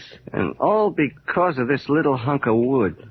Boy, what a story! Yes, he was trapped by the feathered serpent god, just as Hendricks must have known he would be when he said, "Ask Kukulkan." You call me, senor? Pancho. No, what made you think I called you? I heard you say, "Ask Kukulkan." That is me, senor. Pancho Kukulkan. What? The Senor Hendricks named me when he first come here. You? Yes, Dad named him Kukulkan because he thought Pancho brought him luck in finding this excavation. Then maybe Hendricks meant Pancho when he said, "Ask Kukulkan." But what did he mean by that, Pancho? The Senor Merton. Senor Hendricks told me how this one was ruining his good name with the little wood carvings. Why didn't you tell me this before, Pancho? You did not ask, senor. Well, the next time I'll know better. Pancho, I think I'll let you deliver Mr. Merton to the police. It will be the great pleasure, Senor Green Lama. The Senor Merton hired me to bring him out here, and then before I could warn you, he struck me over the head with my own wrench, senor. This is the big insult. Jethro, must you go back to New York so soon? I'm afraid I must, Marta. But how can I ever thank you? You've been so wonderful. Oh, I've only done that which the Green Lama must continue to do. Jethro, there's no reason for me to stay in Mexico now. Maybe I'll come to New York soon. Yes. Why don't you? Until then, goodbye, Marta.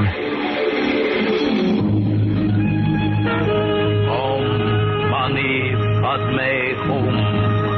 The Green Lama strikes for justice.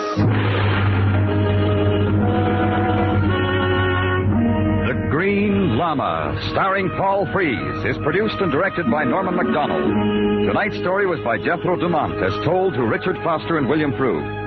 Tulku is played by Ben Wright, and the special music is by Richard Arant. This is Larry Thor speaking, and this is CBS, the Columbia Broadcasting System.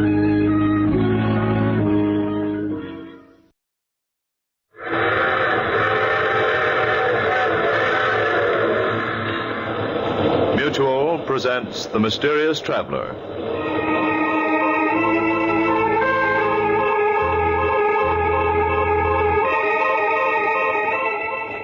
This is The Mysterious Traveler, inviting you to join me on another journey into the realm of the strange and the terrifying. I hope you will enjoy the trip, that it will thrill you a little and chill you a little. So settle back, get a good grip on your nerves, and be comfortable. If you can.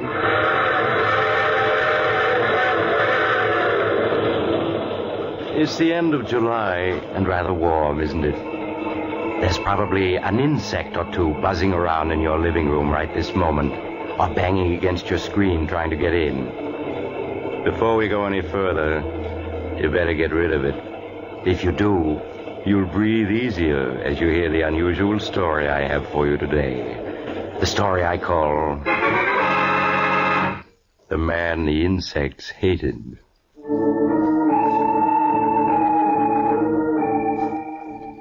My story begins in a homemade laboratory in a crumbling mansion on the edge of a bayou, deep in the heart of the Louisiana swamps.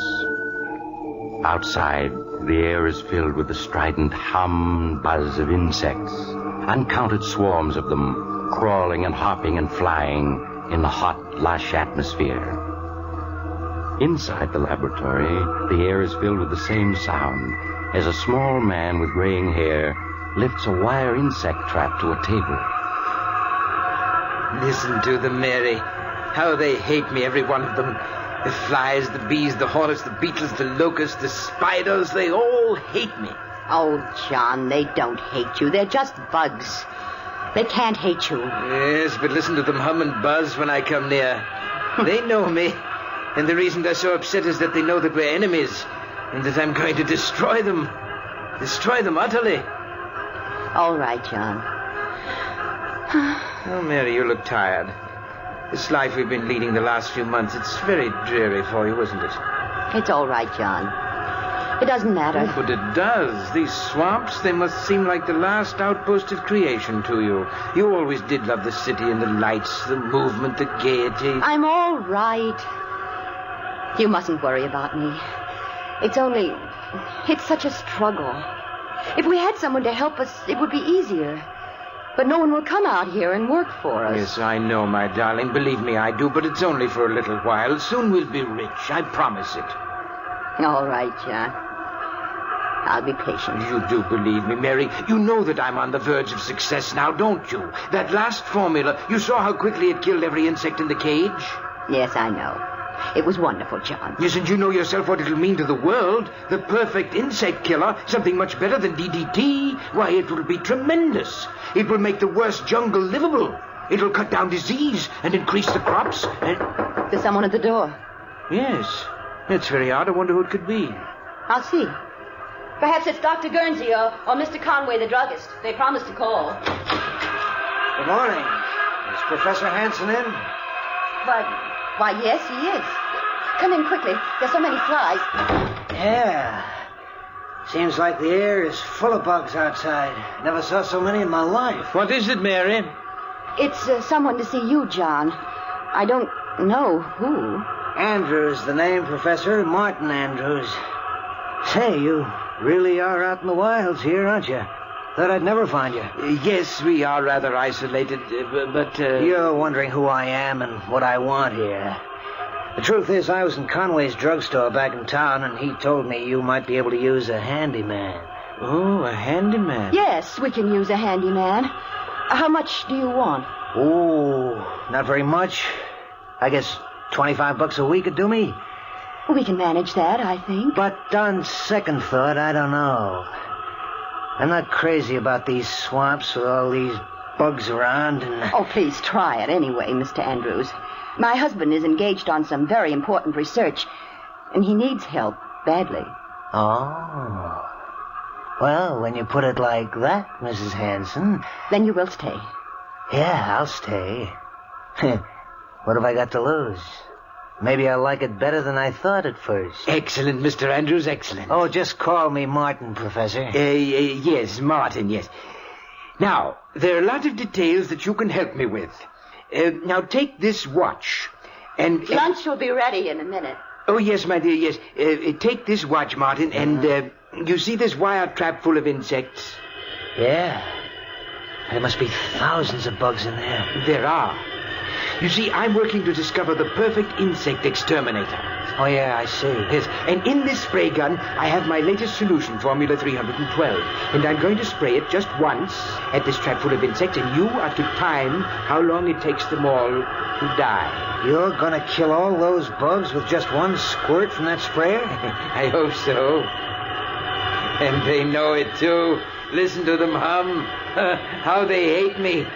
They know I'm going to kill them, and they wish they could get free to kill me. Huh? Oh, yes, they know me. Insects hate me. All insects, just as I hate them. They'd kill me if they could, but instead I'm going to kill them. Have you got your eye on the watch? What? Oh, yeah, sure. Then start timing. Now, watch and listen. Say, that stuff really mows them down, Professor. Yes, they're dying now. A few of them are still trying to crawl around, but there they go. Now, how long did it take? 29 seconds. It's good, but not quite good enough. But I'm sure I'm on the right track. Lunch is ready, John. Oh, yes, my dear, yes, we're coming. Well, Martin, do you think you're going to like working here, helping me develop my new insect killer? Yes, sir, Professor. I've got an idea it's going to be a lot more interesting here than I ever imagined.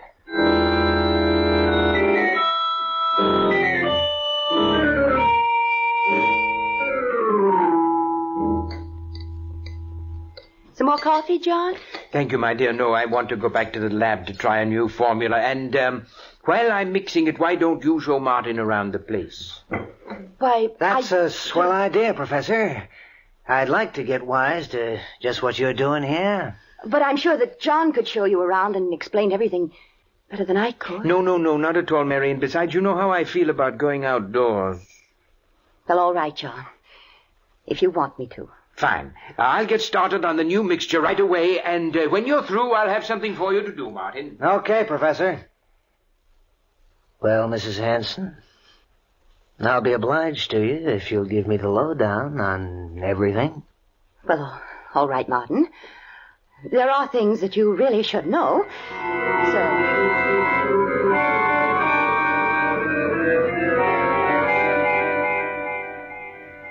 So, that's how it is, huh? Mm-hmm. The professor is hipped on the subject of bugs and wants to rid the world of them. And he thinks they all know it and hate him, huh? Oh, that's a hot one. The bees and the mosquitoes and the flies, they all got it in for him, huh? You mustn't laugh. I know it's a strange quirk of his mind, but it's a harmless one. And you must pretend not to notice anything odd about it. Okay, Mrs. Hanson, if you say so. You see, when he was a small boy, my husband was almost stung to death by a swarm of bees. That brought on his peculiar hatred of all insects, and his belief that they hate him. Sure, I can see how that'd be. And that's the reason why all his life he's been experimenting to find the perfect insect exterminator. It's screwy, but if he does find this perfect bug killer, it'll pay off big. Oh, he will find it. I'm sure of it. That's why I'm willing to... I'm sure he will. You were going to say that's why you're willing to stay here in this swamp, because you think he'll find this bug killer and make a lot of money from it, huh? Well, that's the truth, ain't it, Mrs. Hanson? You're being impertinent. The first time I looked at you, I could see you weren't meant for a life like this. You were meant for pretty clothes and soft music, dancing, fun. Not for rotting away in a swamp that's only fit for bugs. You mustn't talk like that. I've got to go back to the house. No, not yet. Listen, the minute I stepped inside that house, I knew you were eating your heart out all for fun and people and pretty things. I don't know what you're talking about. Let go of my wrist. Not yet. Listen, I'm no handyman. I know how to make money when I want to. It's just good luck that brought me here, my good luck. There's meant to be something between us. I knew that the second you opened the door this morning. You're crazy. Let me go. Sure, I'll let you go. There. Well, why don't you run away from me now that you can? You mustn't say things like that. You mustn't. But I already have, and I will again. You weren't meant to be married to a dotty old dodo like the professor. You were meant to live. And I'm going to hang around here until I prove it to you.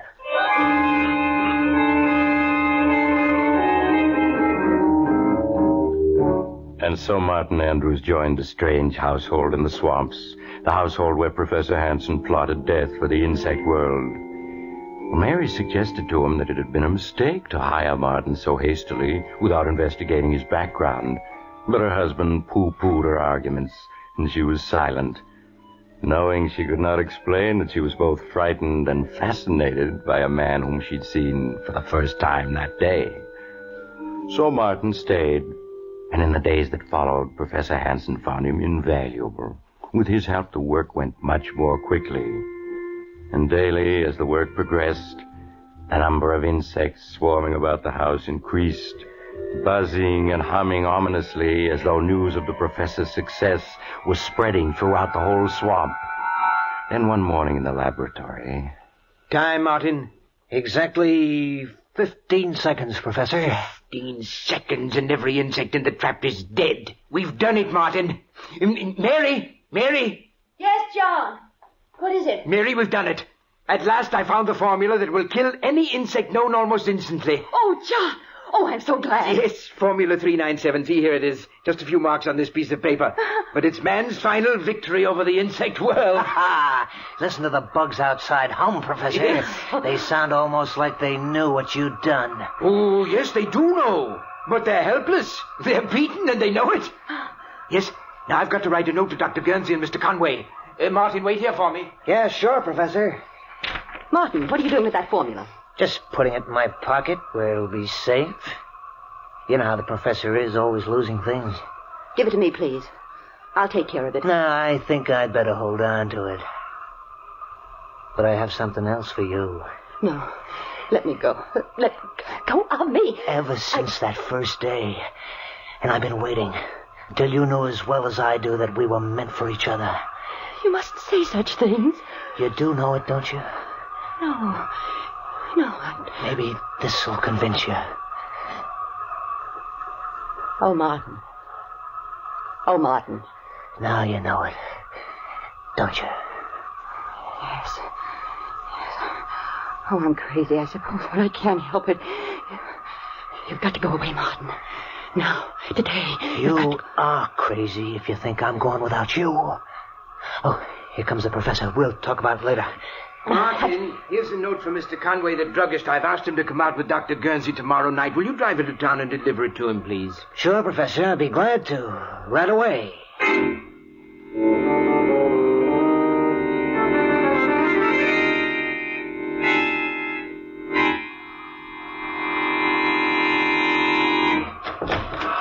Come in, Martin, quickly. Oh, my, your clothes are covered with insects. Here, stand still a minute. I'll get rid of them. There. It takes care of that. How in the world did so many get on you? When I got out to open the garage door, they were crawling all over it. They dropped onto me. I couldn't knock them off. John! Oh, John! Yes, Mary? John, there are ants in the kitchen.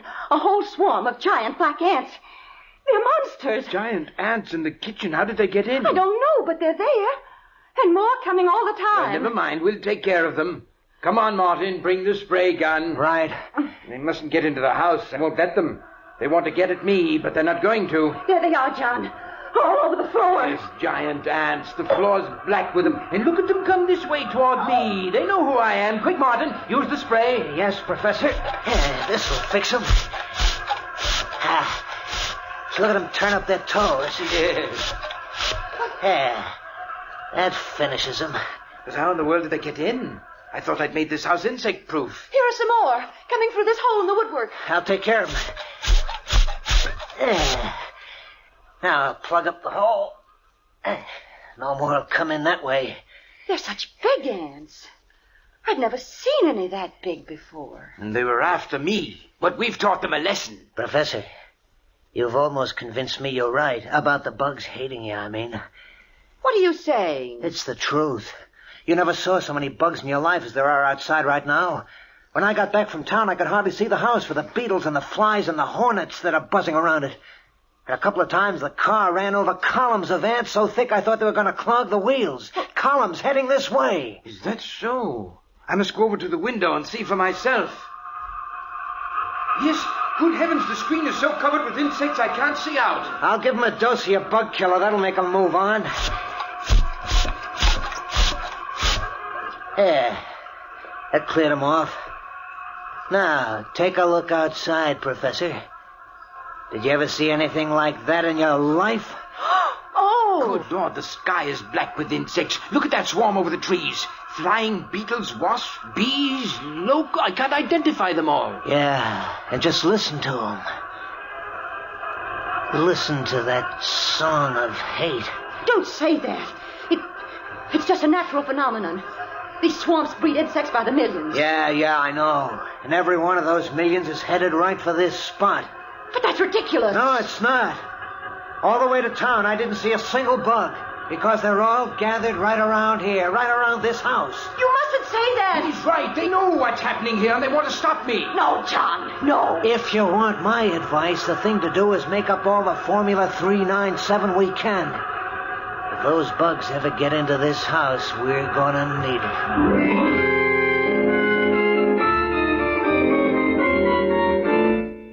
As the day wore on, the clouds of insects surrounding the old mansion in the swamps grew steadily bigger. At times, the house was almost hidden by the black swarms of tiny creatures flying and crawling over it, as if they really were trying to force their way inside. But only a few did get into the house through unnoticed cracks. But as night came on... John. Yes? John, the lights won't go on. They won't? No, look. Her fuse must have blown out. I'll go take a look, Professor. I have the flashlight. Thank you, Martin. I'll only be a minute. Listen to them, Mary. Listen to them swarming about the house, beating against the screens, trying to get in at me. Oh, John, they're just insects. They don't hate you. They don't? Well, then where have they come from? Why are they surrounding this house? Answer me that. Oh, I don't know. Martin agrees with me. He said so this afternoon. You mustn't pay any attention to Martin. Listen to them. If they could get in, we'd be dead in 15 minutes. There's death we hear humming and buzzing out there, Mary. Professor! Professor! Yes, what is it? Did you find the trouble? Yes, it's in the switch box, all right. All the fuses are blown out. All of them? But how? The switch box is full of little beetles. I don't know where they came from, but they caused a short circuit that blew out all the fuses. They did it on purpose. Oh, John! Well, anyway, we'll be using candles tonight. And there's another thing. What, Martin? The cellar is full of little white ants. I couldn't find out where they're coming from. White ants? Not ants, Martin. Those are termites. Well, termites, then. They're all over everything. Termites? They can eat their way through wood. They can eat holes that the other insects can enter through. Yeah. That's right, isn't it? Martin, come on. Get 2 insect sprays. We've got to get down there and destroy them before they destroy us.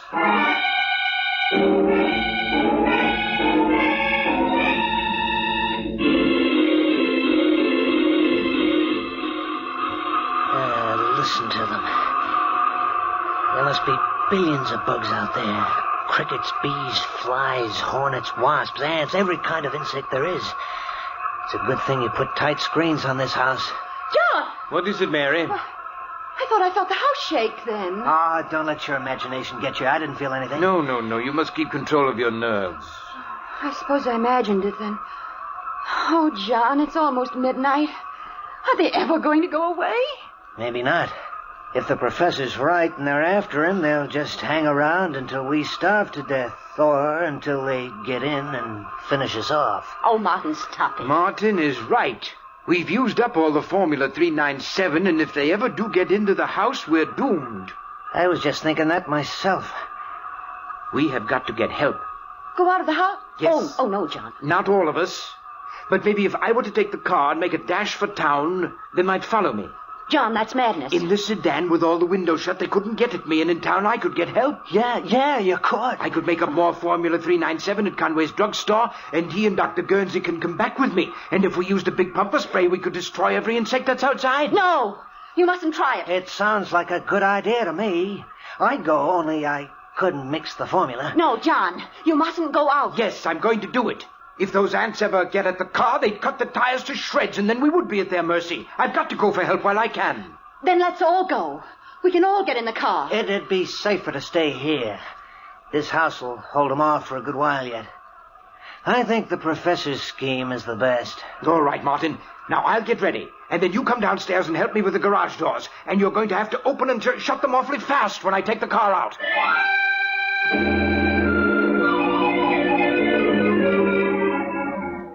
Despite Mary's protests, Professor Hansen carried out his plan. With the car tightly closed, the motor racing, Martin flung open the garage doors. The car shot out into the night, the headlights showing great swarms of flying insects in its path. Then Martin swiftly closed and bolted the door again and hurried upstairs. Well, he's gone. Oh, why did you let him go? That ought to be obvious. What do you mean? I didn't let him go. I made him go. I put the whole idea in his mind so he'd go off and leave us alone here. Oh, no. Sure I did. I'm a bright boy. From now on, it's going to be just you and me and fun. What are you saying? John isn't going to come back from his little trip to town. I don't understand. I'll make it simple. In the first place, all those bugs outside don't mean a thing. When I was in town this morning, Conway the druggist told me it happens out here every 7 years or so.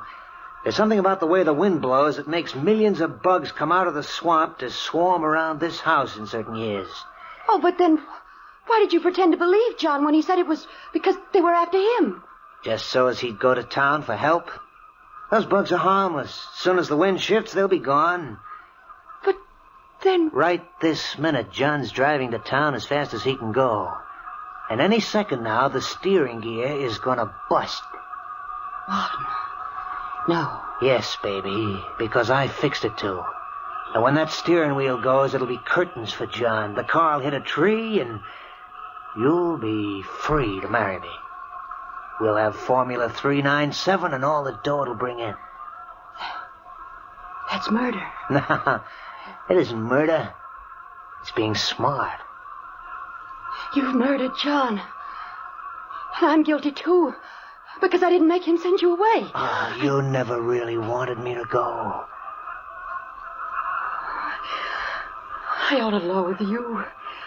And myself, too, but But you don't. No, Martin. I don't. That's more like it, baby. We'll always be together. Always. Forever, Martin. Martin! Huh? Something's happening. What? The house. It's shaking. Oh, we gotta get out of here. The house is caving in. It's very quick. Grab hold of me. Come on now, before... Look out!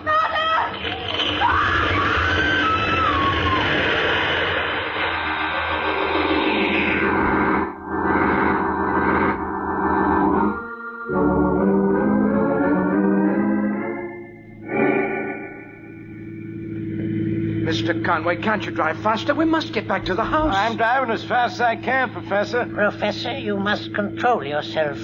That was a serious accident you were in. It's a miracle you weren't killed. Sure was. Where your car hit that tree, well, I'm just glad it wasn't me. Yes, but please drive faster. No, I should never have allowed you to return to your home with us. You should be in a hospital. But, Doctor, my wife and Martin, I've got to save them. Those insects. They hate me. They're out to destroy all of us. They'll kill my wife and Martin if we don't get there in time. Professor, you must calm yourself. I'm sure it isn't as serious as all that. Oh, Doctor, you're like everyone else. You don't know how dangerous the insect world is, but I know. And that's why they hate me. And that's why they're out to destroy me and my wife and Martin. Well, we're almost there. The house is just around this bend in the road. Yes, but please hurry. You mustn't slow down. Professor, I gotta take this curve slow. After all, we don't want no more... Good Lord. The house. It's collapsed. They've wrecked it. The insects have wrecked it. I told you they were out to get me. Now come quickly. We must find my wife and Martin. Come along, Conway. This looks bad. Yes, Doctor. Mary! Mary, where are you? Mary, answer me. Conway, you'd better start looking through the wreckage. Okay, Doctor. Mary! Mary, where are you? Oh, Lord, I've never seen so many bugs in all my life. If we'd only had more of my Formula 397, we could kill all of them. All of them. But they won't get the better of me. They won't. Oh, Professor, what are you doing? There isn't any spray in that gun. It's empty. I'll show them. I'll show them. Doctor, I found them. They're under the wreckage of the house. Oh, you'd better take me to them, Conway. Perhaps we can... It's too late, Doc. They're both dead. Dead? They're dead? Yes, Professor. They were killed by falling timbers when the house collapsed. No! It wasn't the falling timbers that killed them. It was the insect world that killed them. They tried to destroy me, and instead they murdered Mary. And now they're trying to break me down. But I won't let them. I won't let them. My formula. Formula 397. The spray will destroy them all. Yes. They're dying left and right. They're dying. You see? Doc, what's wrong with them? That spray gun's empty. Yes, Conway, I know. I'm afraid he's completely mad. The insect world has destroyed his mind.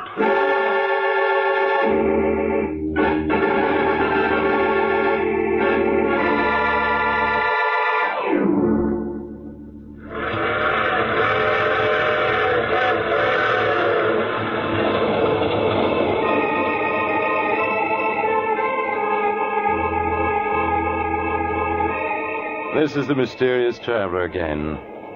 And how did you enjoy our visit with the man the insects hated? Too bad about poor Professor Hansen, wasn't it? Yes, they found he'd gone completely mad, and in his madness had completely forgotten his newly discovered Formula 397, which would destroy all insects. Oh, what happened to the copy of the formula which Martin had stolen? Well, strangely enough, when Martin's body was removed from the wreckage, the formula was not in his pockets. Some people say that the insects... Oh, you have to get off here. I'm sorry. But I'm sure we'll meet again. I take this same train every week at this same time.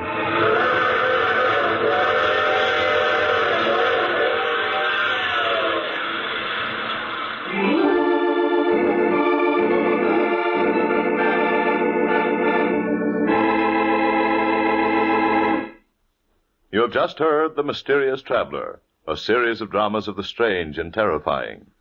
In today's story, the cast included Maurice Tarplin, Eric Dressler, Helen Shields, and Robert Dryden.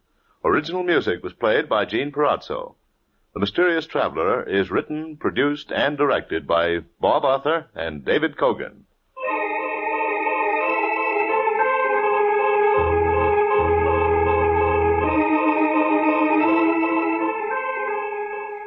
Listen next week to a tale titled I Dream of Dying. Another strange and terrifying tale of the mysterious traveler.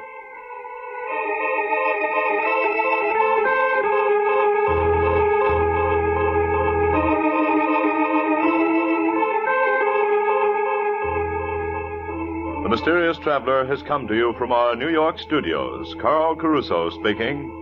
This is the Mutual Broadcasting System.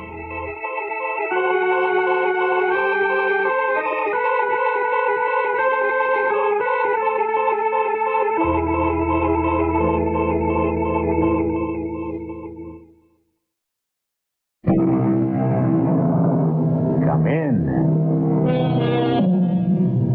Welcome. I'm E.G. Marshall. Welcome to a chilling insight into the powers of witchcraft and an ancient curse. Witchcraft today is an in thing with the young, which may appear somewhat incongruous since witches, demons, and warlocks are older than the beginning of recorded time. And somehow, despite all of society's maledictions and efforts to stamp it out, witchcraft has survived, as we will demonstrate in our spine-tingling tale. Do you believe in demons, Miss Bell? Frankly, no. Do you believe in God? Any God? Of course. Then you must also believe in angels. And demons, according to what we know about them, they are simply fallen angels, fixed eternally in evil. And although we may not know whether we are being fanned by airs from heaven or blasts from hell, it is best to be on guard. And having said that, I should not like to be Robert Anthony, whom you will meet very soon.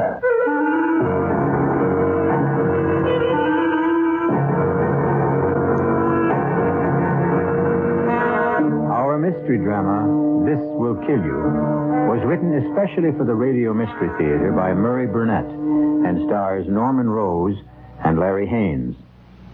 I'll be back shortly with Act One.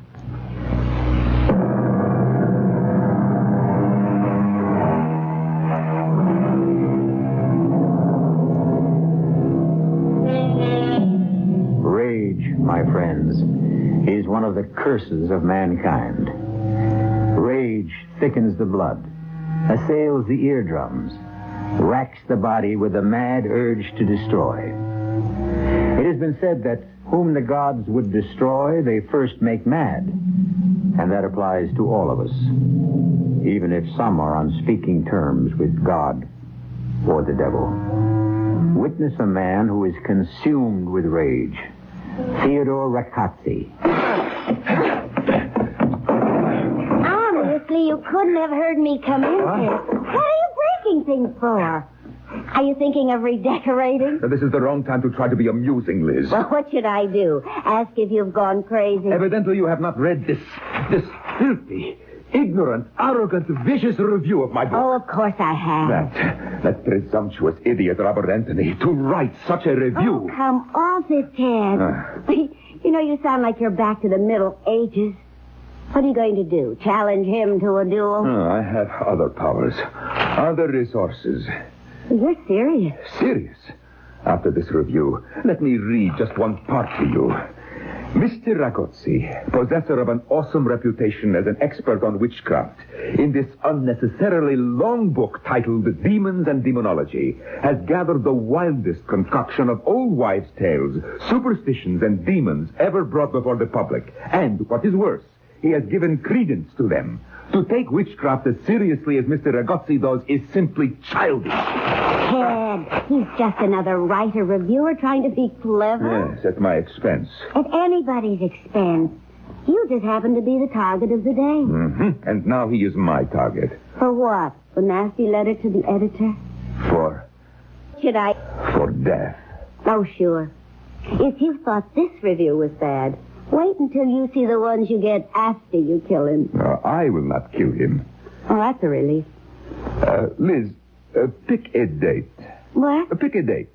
Any date that comes to your mind. And the time. Write them down on this slip of paper. What for? Oh, to please me. All right. What's today? The 14th. Here. Okay, will this do? The 28th. 10:53 p.m. Oh, yes, it will do beautifully. Thank you, Liz. You're welcome. And now that we've finished playing games, can we go? Of course. But the game is just about to begin.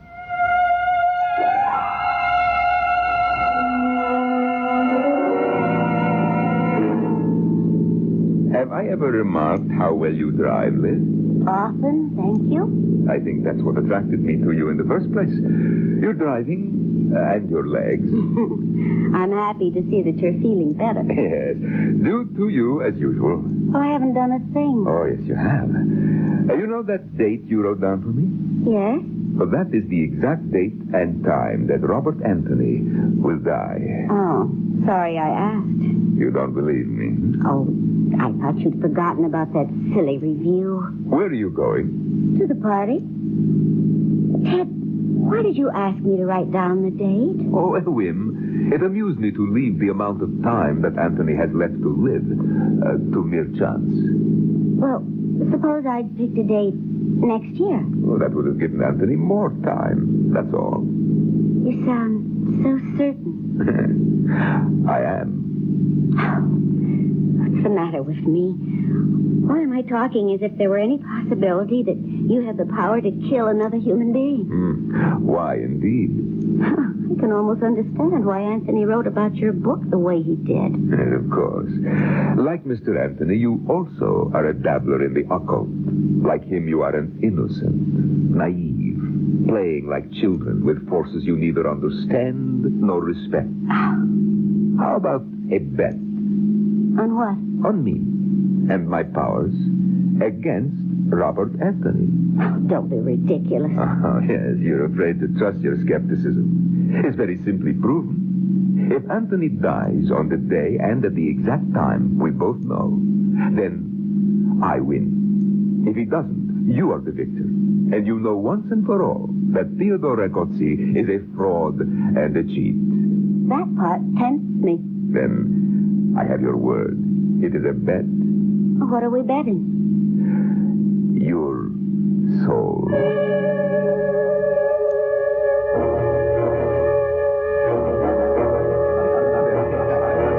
Robert Anthony, you're not leaving the party already. Oh, I'm sorry, Carl. I just dropped by to meet your guests, but my publishers are getting uptight about my new book. Well, everyone here is talking about the hatchet job you did on Ragozzi. Well, why do they think I've got a bone to pick with Ragozzi? Well, I've read a lot of reviews, but... Look, I've had a job to do, to review a book. I never even met the man. I took off because his book was so ponderous. Instead of writing a history of demons and demonology, which would be interesting, Ragozzi wrote as if he were putting down facts. Sorry if I touched a nerve. It's all right, forget it. I just think there's entirely too much fuss about the review. I know a little about witchcraft, and I think it can be amusing, but... Okay, but I hear Ragozzi's taking it very big. Well, I don't want to hear that Ragozzi's out to get me with the same crazy, demonic curse superstitious idiots believe in. Well, let's forget Ragozzi. What about that play we cooked up? Well, I just told you, Carl, my publishers are getting restless. I'm spending most of my time in the library. Look, can we put it off for a week or two? Okay, fine.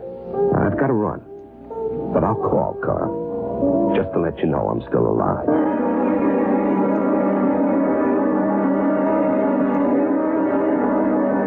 This is Jennifer Bell and another broadcast of The Author Speaks. My guest for today is the man who has written the most controversial book about devils and deviltry, Theodore Ragozzi. I am happy to be here. Mr. Ragozzi, I must confess your book scared the daylights out of me. Was that your intention? No, not at all. My intention was to inform, to let people know that there are forces in this world that they may not have been aware of. Oh, well, then you're serious in your thesis about demons and their power. Oh, absolutely. Which naturally leads me to that review by Robert Anthony. How did you feel about it? Well, I would be less than honest if I said I was pleased, but it caused me only a small annoyance. Really? You are asking the wrong question. Oh? Well, then, set me straight. You should not ask if I were annoyed about it, but rather how Uziel Rabdas Belet are angry about their powers being mocked. Well, I'm not acquainted with those gentlemen you mentioned. Which is just as well for you. You see, they are demons, powerful demons, and if they take offense... well, I should not like to be Mr. Robert Anthony. You're predicting that some harm might come to Robert Anthony? Oh, I predict nothing. Forgive me, but didn't you just issue a warning? A warning is not a prediction. Do you believe in demons, Miss Bell? Frankly, no. Do you believe in God? Any God? Of course. Good. Then, of course, you must believe in angels. And demons, according to all we know about them, are simply fallen angels, turned away from God, fixed eternally in evil. I would like to inform you, madam, that a belief in the existence of angels and demons is an article of faith with two of our major world religions. All I say is that I should not like to be in the company of Robert Anthony during the next month. Good morning. I see you had my books waiting for me, those 5 over there. Thank you. Well, today I ought to finish my research. I'm going to miss the peace and quiet of this library. My name is Theodore Ragozzi. I called about a book you said you would have waiting. Ah, yes. Thank you. Oh, excuse me. Yes? It sounds absurd, I know, but I am superstitious about where I sit when I work here. Also, the light. Oh, yes, it's okay. Sit right down. Oh, yes, you're so kind. Oh, I'm so sorry. Forgive my clumsiness. I've knocked your books down. Let me help you. Oh, it's all right. I can pick them up. I cannot think how I could be so clumsy. Maybe I should wear glasses. Don't worry about it. Accidents happen. Yes, of course. Oh, this piece of paper is yours, I believe? Oh, thank you. Is something wrong? You keep looking over your shoulder. No. It's nothing. I don't feel well. It'll pass. Ah, yes, of course. Sir, can I help? No, I think I need a little fresh air. Oh, yes, of course. Sir, your books. Oh, forget them. I'll be back when I feel better. I've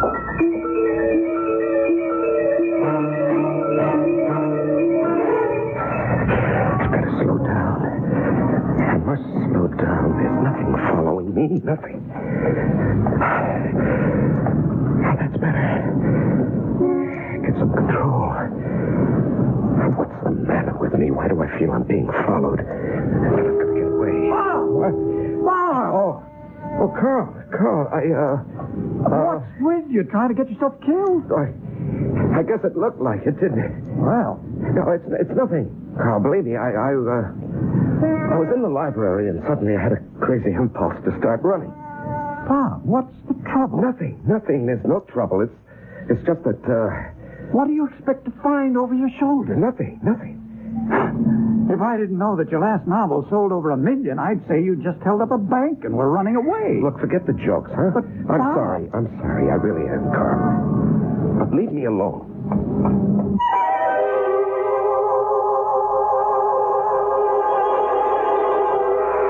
Whom the gods would destroy, they first make mad.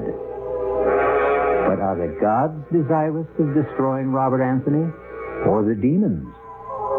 And who are the demons that are driving him? I'll be back shortly with Act 2.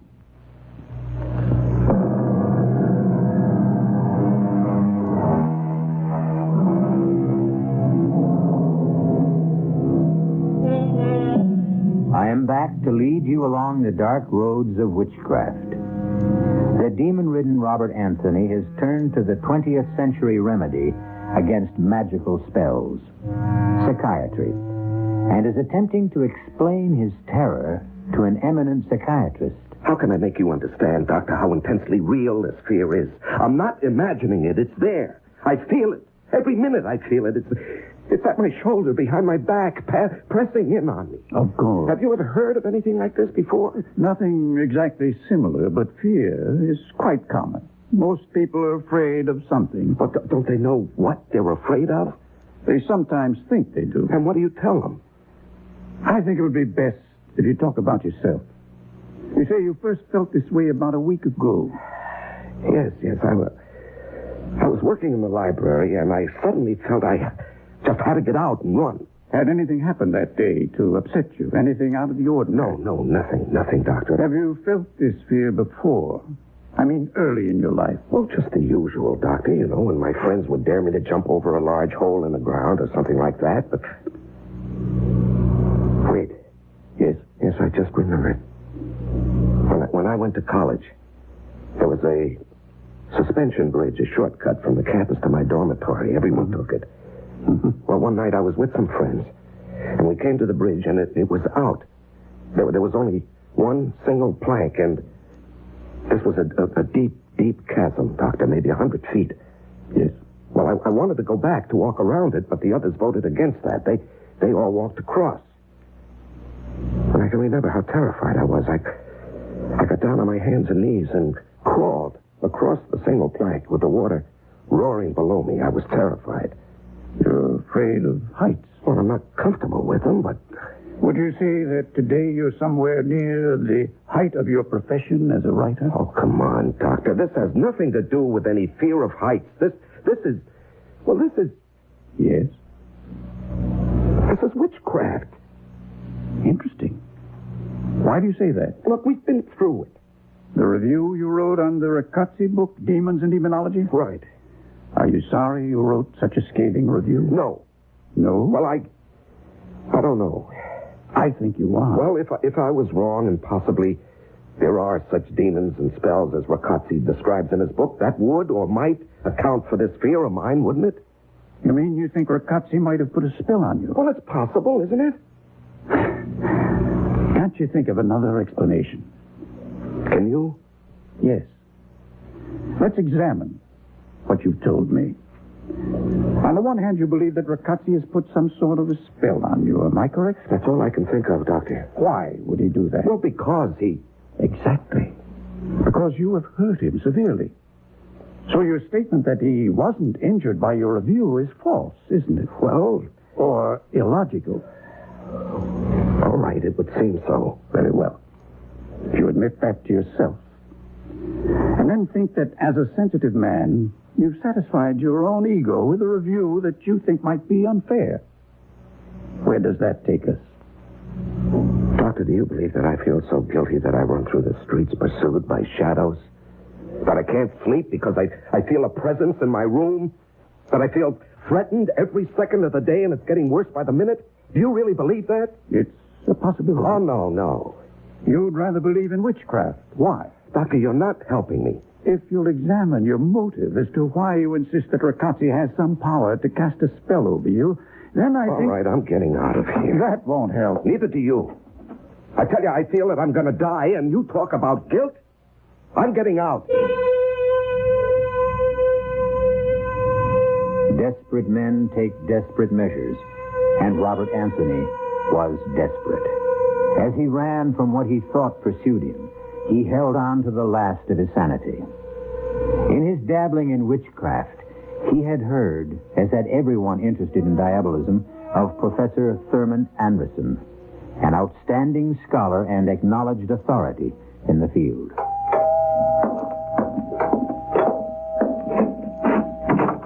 Professor Anderson? Yes? I'm Robert Anthony. Oh, come in.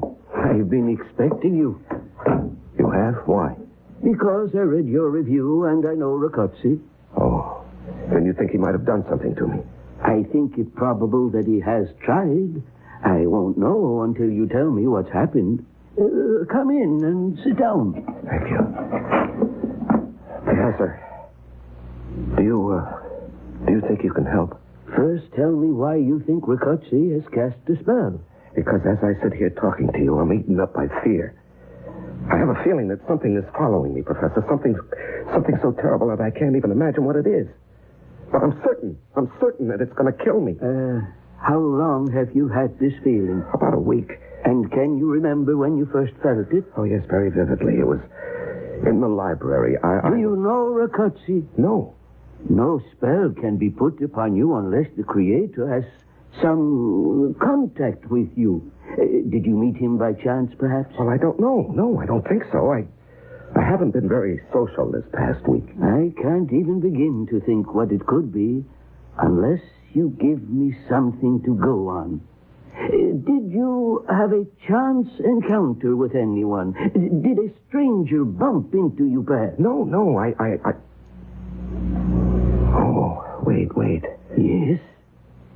In the library, there was a man with a slight accent. Riccozzi has an accent? Well, I remember he came over and asked if he could sit next to me, and as he sat down, he knocked over my books. He apologized, and he insisted on picking them up. Anything else? No. Yes, he gave me a piece of paper. You took it? Well, of course. I didn't remember whether I had actually dropped it or not. Do you have it? Well, yes, because I remember looking at it when I got home and wondering what it was. It just didn't make any sense to me. Can I see it? Well, sure. There you are. Good Lord. What is it, Professor? What do you see? righting of the ruins. What? What does that mean? I can't believe that even a man as vindictive as Ragozzi would do this. Professor, what is it? You see this writing? Yes. It is the runic alphabet. It represents an ancient death curse. And those figures on it? The date of your death. Oh, that's ridiculous. It was used many centuries ago. There are stories of younger brothers using it to eliminate the rightful heir to the throne. It has earned the reputation of being one of the most powerful of all the ancient spells. The drawback, of course, was the absolute necessity of having the man or woman casting the runes to pass the curse on directly and have it accepted. Oh, no, I won't believe that. This is the 20th century. Careful. Lose this paper and you lose your only chance. Chance? You mean there's something I can do? One thing. What is it? Pass the curse to someone else. Oh, this is unbelievable. If someone else told me about this conversation, I'd say we were both fit subjects for an insane asylum. Oh, no, I can't go on this way. Professor, how do I go about passing this on? You have someone in mind? Do I have to know a person? No, you could pass it to a stranger. Well, how? Simply brush up against someone in the street or on a bus or subway. See that he drops something. Then pick it up, and along with the package, you pass this piece of paper saying, I believe this is yours. When they accept it, they have it, and you are rid of it. Oh, no, I couldn't do that to anybody. I just couldn't. Why not? If you don't believe in the curse. I don't know about the curse. I can't believe that it will actually kill anyone, but I know how I feel. That is very real and horrible. Well? How much time do I have? Today is the 23rd. The date here is the 28th. 10:53 p.m. There's not a lot of time, is there? Plenty, if you start to pass it now. No, I just can't, Professor. I wouldn't give this to my worst enemy, let alone... Hold it. How about Ragozzi? I wondered how long you would take before you got around to that. Yes, of course. I'll pass it back to him. How? Well, I'll just... Exactly. Ragozzi obviously knows you. He is going to be on his guard. Well, can someone else pass it? No. It must be passed directly. There must be a way.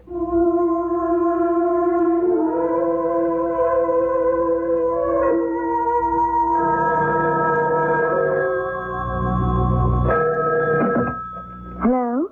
Liz, Bob Anthony. Oh, Liz, I must see you.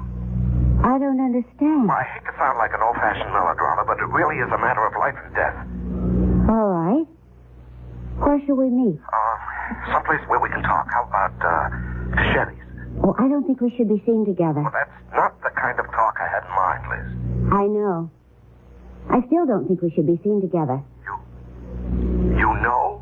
How? How about the cafeteria at the zoo? Yeah, okay, but Liz... Half an hour. Okay, see you.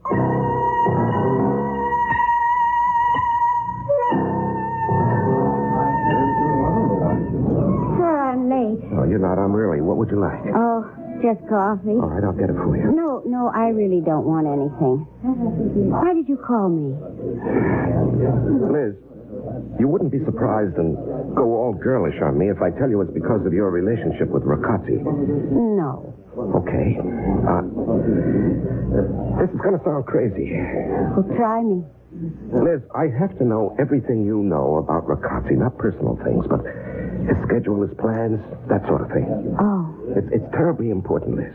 Yes. You're not going to ask me why? No. When I said it was a matter of life and death, I meant that. You'll have to believe me, Liz. Well, I do. You're entitled to an explanation. And you do? Yes. You know, I'm making a fool of myself. I'm talking to the wrong person.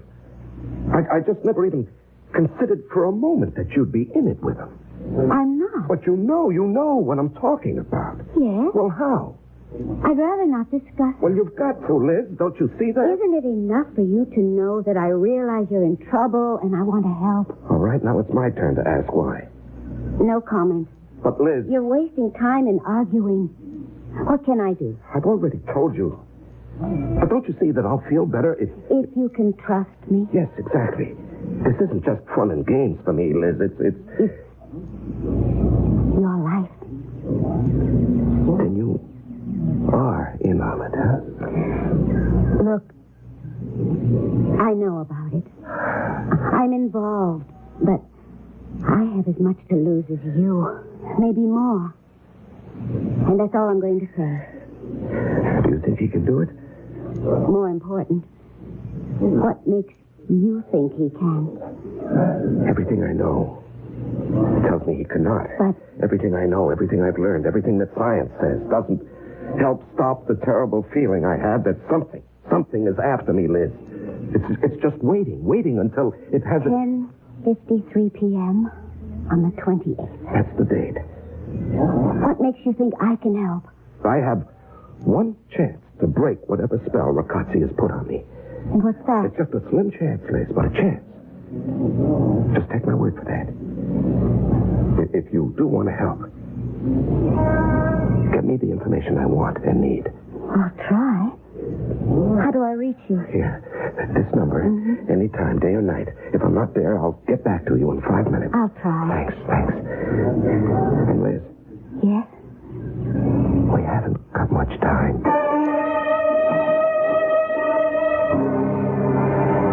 Time is running out on Robert Anthony. Whatever it is that's following him, or what he honestly believes to be following him, has a target date. I'll be back shortly with Act 3.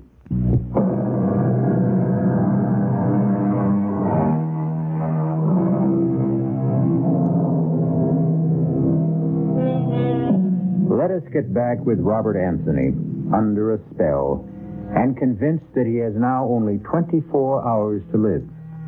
The date set for his death is 10:53 p.m. on the 28th, and it is now the afternoon of the 27th. And Theodore Rakatsi has a visitor. Liz, come in, my dear, come in. I took the chance that you'd be home. Yes, and I am, and I'm delighted. Of course, I shan't be home for long. As you can see, my bags are all packed. Where are you going? To my little hideaway up in Perdis. You remember it? Of course. As a matter of fact, your dropping in might be called providential. I was going to call you to ask you to drive me.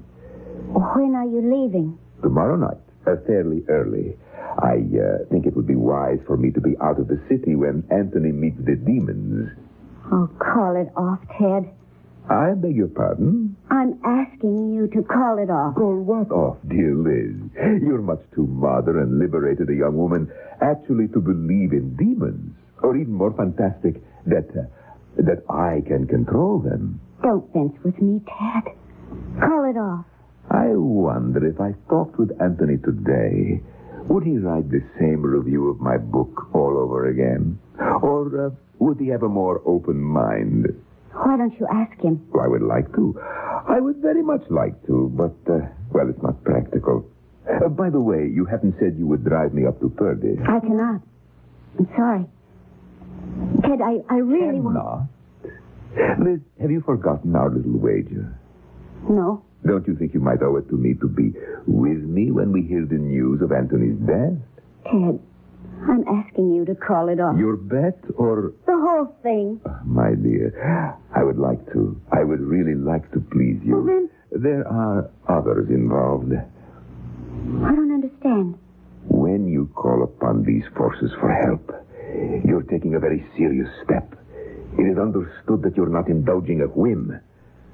These forces do not like the idea of being used carelessly. They are not to be toyed with. Oh, I'm sure you could do something. It's really amazing how you have come full circle in your belief in my powers. Would it help if I said I believe everything you claim? It would be an immeasurable aid to my ego. I mean, Would it help change your mind about Anthony? I admire you're not asking to get out of our wager. I sincerely admire you for that. Oh, save your admiration. I'm not asking to be released. I'm telling you that I'm not going through with it. Oh, you disappoint me, Liz. You really do. But I don't think you can withdraw. I can do what I want. And I don't want to play this game any longer. You have no choice. But I do. We're talking now about my soul. I don't know whether a person has a soul or not. Take my word for it, Liz. You have a soul. Oh, fine. But it's mine. And I'm not giving it to anyone. You have already committed yourself. To what? To a bet made on the spur of the moment and not in any seriousness. I only made it to keep you happy. Whatever your motive, you made it. I intend to hold you to it. Hold me to what? An oral agreement? In the circles in which I move, it is binding. And I say no. And that is most unwise. Are you threatening me? Of course. I think you should know that I will be powerless to help if you should change your mind. I'll remember that. I advise you to keep it very strongly in mind. And along those lines, you won't change your mind about driving me to Perdis? I can't. Really. Then I shall have to take the train. That seems obvious. I'm going to ask another favor. For your own sake, it is necessary that you be with me the day after I have won my wager. I would take it kindly if you would get me a ticket on the 9:30 to Perdis. Ted, I believe there is such a train. And then I'll give you the keys tomorrow. About my... And you can drive up the following day. What makes you think that... Because of our relationship, I've been extraordinarily patient with you, Liz. Now, you will do me these favors. It may predispose me to have more patience with you on the day my wager is due.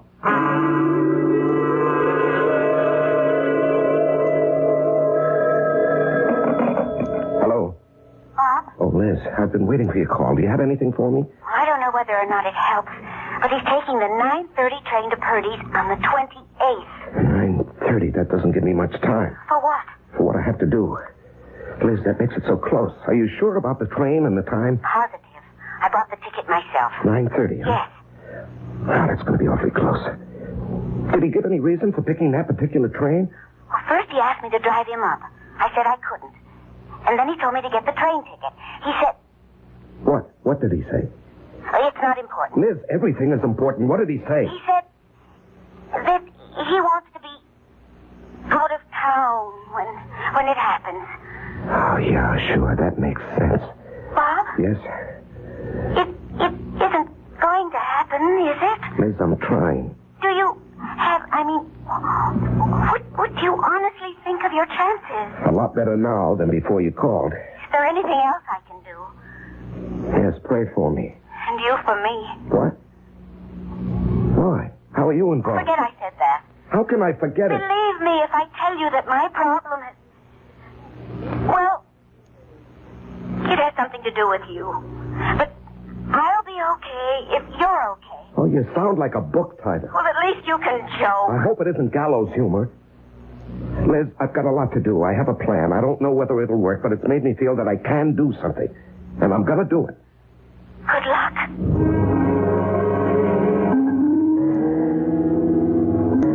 I said I... Bob Anthony. I didn't believe it when you called. How can I help you? I need a makeup job. For a TV appearance? No. I must be disguised so that even my own mother wouldn't know me. Can you do that? Well, maybe if you tell me what it's for, it might help. No, I can't tell you. You'll have to take my word that it's deadly serious. Well, how long will you need to wear the disguise? 4 hours at the outside. How many people do you want to fool? One. A man. Uh-huh. How well does he know you? Well, that's hard to say. He's not an intimate friend. In fact, I only met him once, but he knew me then. Yeah, one more question. Mm-hmm. How does this guy think of you? Oh, I suppose he sees me as a young, smart aleck. Good. So we have to make you... Oh! Step into my parlor.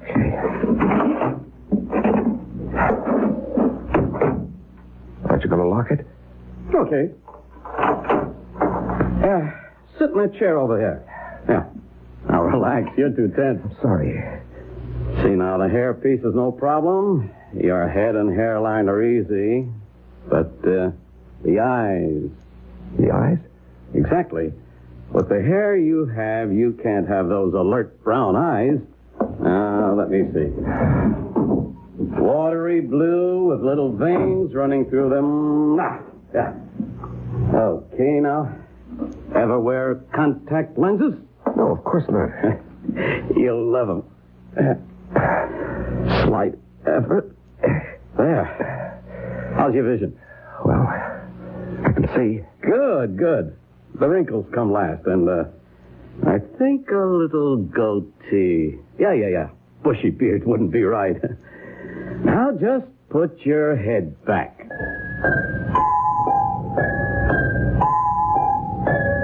Grand Central Station in New York City at 9 o'clock of any evening is a dreary place. The waves of homebound commuters have washed away. The garish light serves only to point up the cruel deterioration of past grandeurs. The waiting rooms are almost empty.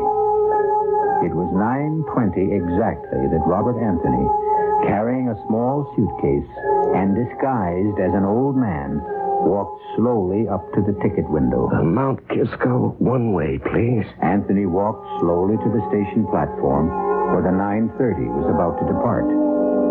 He wanted to be almost the last one to board the train so that he could locate the car that Rocazzi had selected. He boarded the train and passed through several cars, and then his pounding heart slowed. He saw Rocazzi seated in the middle of the car and with the seat next to him vacant. Excuse me, would you mind if I put my valise on the rack? Oh, not at all. Let me help you. Oh, it's very kind of you. Not at all. You certainly cut that close. I'm afraid I don't walk as quickly as I used to. It's hard to get accustomed to growing old. Yes, I suppose it is. I hope you'll forgive an old man's curiosity, but that book you're reading... The Dynamics of Witchcraft. Yes, that subject has always fascinated me. Too. Did you ever study it? No, but when I was younger, Halloween was my favorite holiday. You know, dressing up and trick-or-treating. Yes, I know. Oh, that was such great fun. Yes. Well, I won't disturb you anymore. I know you're anxious to get on with your reading, but where are you getting off? Purvis. Is that before or after Mount Kisco? After. I wonder. I mean, I have a tendency to drowse off, you know. I wonder if when we reach Mount Kisco, it would be... I will let you know.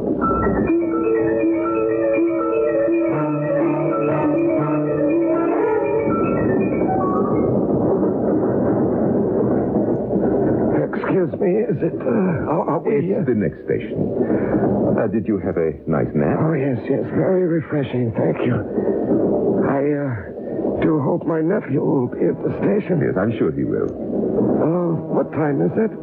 10:20. Are we on time? Well, I don't know. I suppose so, but even if we're running late, I'm sure your nephew will wait. Yes, I hope so. And when you get old, you seem to worry about everything. And the young have their worries. But they're not the same, are they? Sometimes they are. Sometimes a young man can worry himself almost to death. Oh, that seems such a waste. Or even worry about dying. Yes.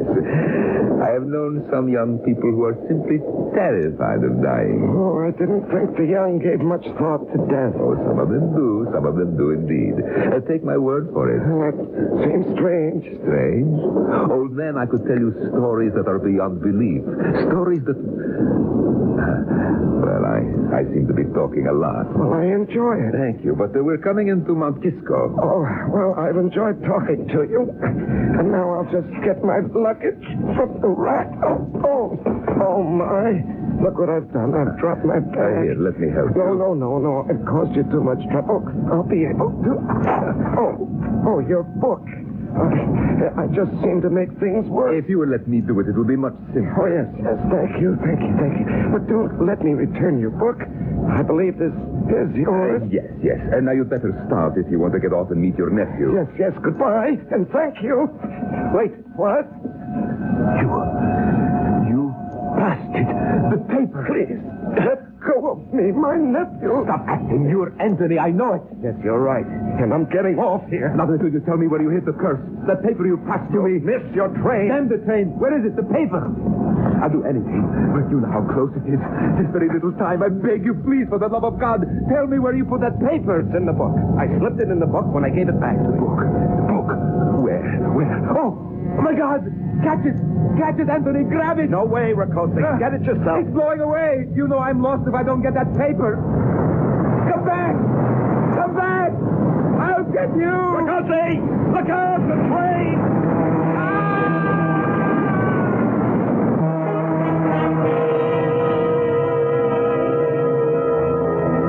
The end of our story of witchcraft and demons. The obituary notice said that Theodore Ricozzi met his death when he inexplicably ran in front of a southbound express at the Mount Kisco station. Inexplicably? I'll be back shortly.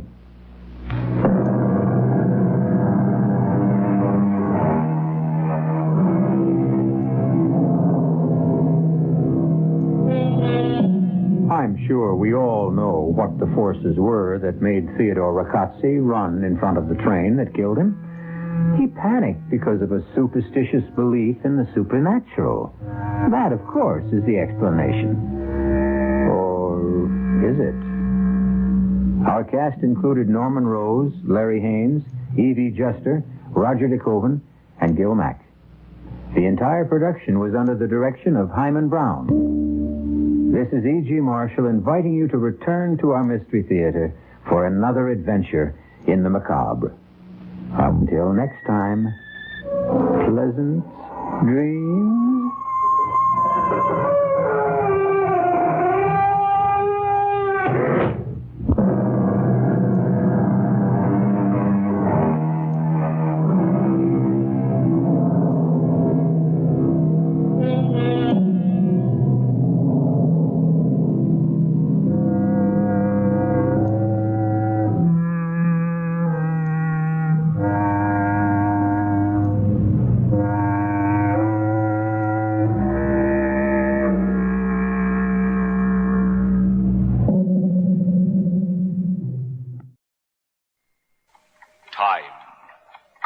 The silent herald of life and death, success or failure, the unseen force that measures man's destiny, reaching its most fateful moment as it slowly strikes the 11th hour.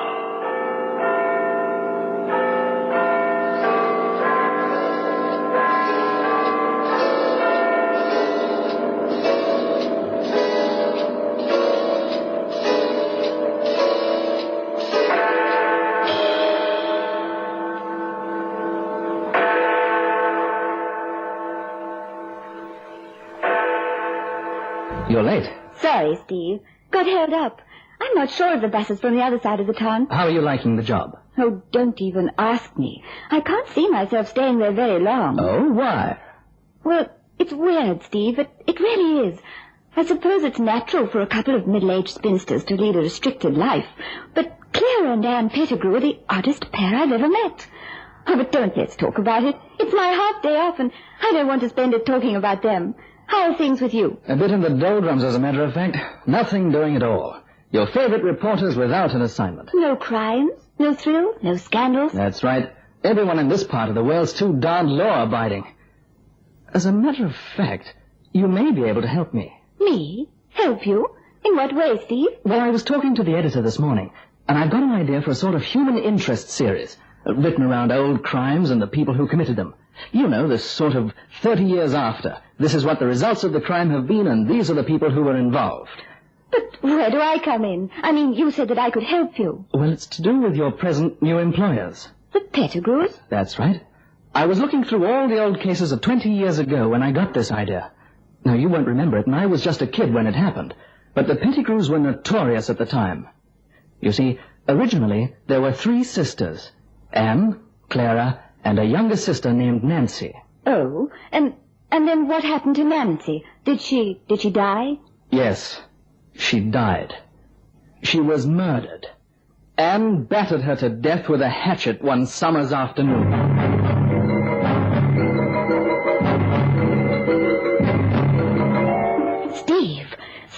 can't mean this. Did Anne Pettigrew murder her sister? She did, and in the most horrible way. You've been working for the Pettigrews for only a couple of days, and yet you already admit that there's something very odd about the family. I don't wonder. Tell me what happened. Well, from what I can dig up, Anne was always a little fey. You know what I mean. She'd go off into daydreams all the time, not knowing where she was or what she was doing. She was terribly jealous when Nancy announced her intention of marrying a man called Lazarus Pound. A most unusual name, you'll agree. Well, on the afternoon after they'd announced their engagement, Nancy was found on the veranda of the house, beaten to death. Clara called the police, and they found Anne later. She was wandering around in the fields that surrounded the house, carrying a blood-stained hatchet in her hands. Steve, I can't believe it. Not Anne. She's so pathetic, almost childlike. Nonetheless, it's true. What happened? Did Anne plead guilty? Yes, but it was hardly necessary. She was in a complete daze the whole time. She admitted everything at the trial and was committed to an institute for unbalanced people. She lived in the place for 20 years. 20 years? Then she's only just come home. She's been back for a couple of years or so. And Clara has kept the place going all that time, waiting for her? Yes, they were very young at the time. Well, what happened to this man Lazarus, the man Nancy intended marrying? Who knows? That may well be one of the interesting angles to dig up when we revive the story. You will help me with my idea? I can't promise that, Steve. I want to know considerably more about Anne and Clara Pettigrew. I won't do anything that will hurt them in any way. Even idle chatter could do them harm, and I won't allow that to happen. You understand? Anne. Anne, dear. Oh, I'm sorry, Clara. I must have dozed off. Of course you did. But it's all right. Are you feeling better? Much better, thank you, Clara, dear. Will you have your tea now? I don't think I'll have any this afternoon, thank you, Clara. Not have any? But you always have tea at this time. Your new nurse, Gladys, says that it's good for you to take refreshment regularly. I know, and I like Gladys, I really do. She's very understanding. I can tell that, but I don't think I'll have any tea, thank you, Clara. Perhaps it's just that I feel I want a change. A change? Yes. Don't you ever feel that way, Clara? Not often. Whenever I do, I remind myself that I'm very lucky to have what I've got. A good home, a roof over my head, and, well, sufficient money to live comfortably for the rest of my life. Oh, yes, of course, I know you're right, but sometimes I can't help wondering what it must be like to live a different sort of life. Now, Anne, don't start your daydreaming. You know what the doctor said? You mustn't indulge in these flights of fantasy. But it isn't one of those. I assure you, Clara, it isn't. I'm not being fanciful, and I know exactly what I'm saying. They taught me that in the hospital. They taught me to be able to tell when I was experiencing something or just thinking about it. And you're just thinking about things now, Anne. You're thinking of the past, and that's bad, my dear. You know that they told you when you left the hospital that you should try to forget. Yes, temporary insanity. That's what the doctors call it. Anne. Oh, please. You've just told me that I must face facts. The things I did years ago have nothing to do with today. They were temporary. That was what the word means, isn't it? Just for the moment, with no meaning beyond it, nothing permanent. That's what I went through, wasn't it, Clara? Of course it was. Now, please forget it all. Clara, I must tell you something.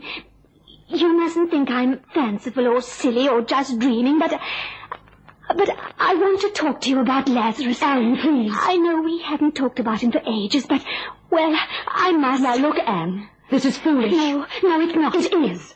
I won't have this self-indulgence. You must forget the past. Forget everything that happened. And more than anything, you must forget about Lazarus Pound. Don't be cross with me, Clara, but I can't forget Lazarus. I've never been able to forget him. His visits here brightened our lives, didn't they? We were all so happy when Lazarus came to call. Anne, you must stop this. I used to wait for his footsteps on the veranda outside. I used to think that he came especially to see me. Anne, I'll not have you go on like this. All that was 20 years ago. It's over and done with. Let it stay buried in the past. Buried with Nancy. Nancy. Yes, of course. I'm sorry, Clara. I was forgetting. I think I'll have some tea now, Clara, and then I'll go down into town to attend the sewing circle. That's better. That's more like the sister I can rely on. You must realize that we're two middle-aged spinsters, Anne. It's no use trying to fight it. We're unmarried and we'll remain that way until the day we die. You won't ever see Lazarus Pond again, any more than you'll see Nancy again. It's all over, finished and done with. Now, I'll go and put the kettle on. You can have your tea and think of other things. Get your sewing out. You must show everyone what you've done during the last few days. Well, I shan't be long. Yes, all right, Clara. And Clara... Yes, Anne? Nothing. Just thank you. Silly girl. Silly girl. No, I'm not a girl. I'm a girl no longer. But I was a girl once, and I wasn't silly then. At least, not about some things. And I did love Lazarus. I loved him so much. I did so much want to make him want me. If I could commit a dreadful crime and ruin our lives because I loved him so much, then I may as well go on. I may as well go on and force him to come back to me. I'll do anything to have him back here again. Anything.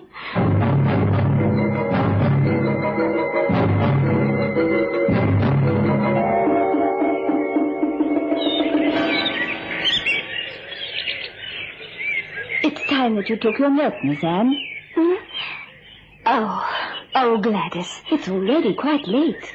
But you looked so peaceful sitting here under the trees that I didn't like to disturb you. I seem to drop off to sleep so easily these days. That's good. It shows that you're contented. Does it? I wonder.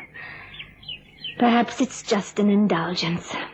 A desire to escape from the world and what the world has to offer. Now, don't you worry your head about the past, Miss Anne. I understand. You understand? You mean you know? You know all about me? I know enough to want to look after you, to want to care for you and to be with you. Well, I don't believe that you can feel this affection. Oh, but I do. There must be another reason. You must have some other motive. Why do you say that? Because I can tell. I've been studying these things. Ever since they let me come home, I've been studying these things, and I know when anyone's telling the truth. I am, Miss Anne. Believe me, I'm truthful towards you.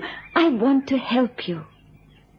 What do you know about me? Well, I know that you've been in hospital for years and that you need a nurse to look after you. That's why I'm here. I'll look after you. You know that I'm capable of killing people? I know you were, but times have changed. You aren't the person you were years ago. You're a responsible adult person who's living an active, useful life. Yes, that's what they told me I was to think. That's what every doctor in the hospital said I should say to myself over and over again until I believed. Well, they were right. Were they? Then how can you explain my inmost desires, Gladys? What do you mean? I want to see Lazarus again, more than anything in life. I want to see him in this house as he used to be years ago. What happened to him? He's coming home. He wrote to me and told me he's coming home. Well, that's my one desire, Gladys. I only have one fear, and that's that he won't come to me. No, that's not my only fear. I have another one. Oh, it's a dreadful one, but I can't help it coming to my thoughts. What is it? I'm afraid that Clara may try to stop him coming back, and that if she does, I want to kill again, like I did 20 years ago. How's it going, Gladys? You mean the job? Yes. Did you speak to Anne Pettigrew? Did you talk her into giving me an interview? I did my best. I'm afraid that Anne Pettigrew isn't an ordinary type of person, Steve. I mean, you can't make the usual arrangements with her. She's not really quite balanced enough. Oh, I know that, but I just want to talk to her. Can't you convince her that all I want to do is to help? She has an uncanny knack of knowing when people are being truthful or not. In many ways, she's no fool. But I'm quite sincere. I do want to help. There's only one way that you can persuade her of that. Oh? And what's that? Well, she's obsessed with the idea of seeing this man Lazarus again. And from what I can gather, they've been in touch since she came out of hospital. She keeps writing to him, but he stopped replying, and now she's frantic. If you can persuade her that you can use the newspaper in some way and appeal to him to write, something like that, then she may talk to you. I see what you mean. You think it will work? Well, it might. But, Steve, I'm not at all happy about this. I mean, I'm supposed to be looking after this woman. As a nurse, I feel that I'm not doing my job properly. My patient's health should come first. But it isn't going to do Anne any harm at all. Who knows, it may even do her some good. Oh, now, come on, honey. Help your boyfriend on his first solo assignment. Get me that interview. All right. I'll do my best. It had better be in the afternoon. That's when Clara goes out and Anne is left in my care. I'll arrange it as soon as I can. Well, here he is, Miss Pettigrew.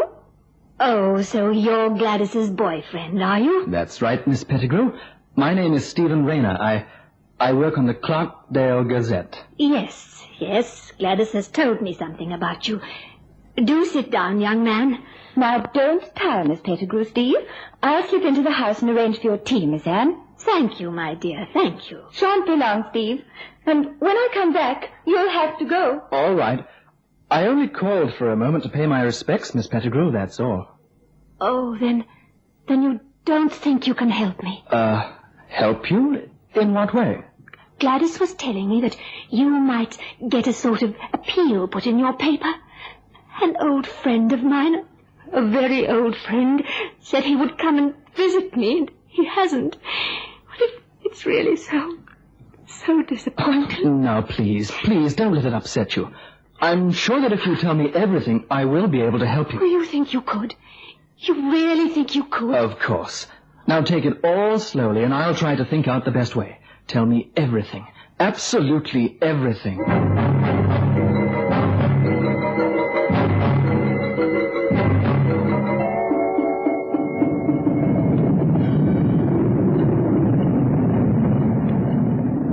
It's a wild night, Anne. Yes, isn't it?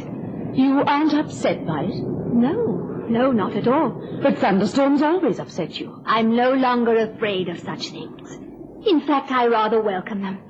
The forces of nature are wonderful, aren't they? Anne, what have you been up to lately? I was talking to the vicar about you only this morning. You've changed during the last few weeks. You're always too tired to attend church on Sundays, and yet you went out 3 evenings last week.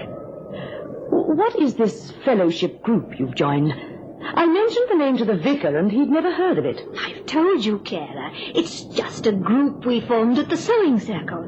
Oh, but you wouldn't like it. You don't like sewing. You prefer more active things like working in the cellar, laying a new floor, and I can't do those things, but I can sew. But why all these books? Oh, just patterns, that's all, and a few books lent to me by other members. May I see them? I'd rather you didn't. You wouldn't be interested anyway. But Anne... Please, Clara, you must let me live my own life. Oh, very well. I suppose if it stopped you being afraid, given you confidence and other interests, then it's something to be thankful for. Well, I think I'll go to bed, Anne. How about you? No, I shan't go up yet. I'll wait till the storm passes. It'll clear soon, I think. Wind is strong. I may even see the stars. The stars. That's another extraordinary interest you've developed.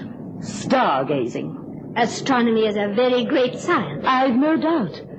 But you interest yourself more in astrology. That isn't so scientific. Do you think you can tell the future by all the gaping at the heavens? Oh, you can scoff, Clara, but I can tell you more than you think.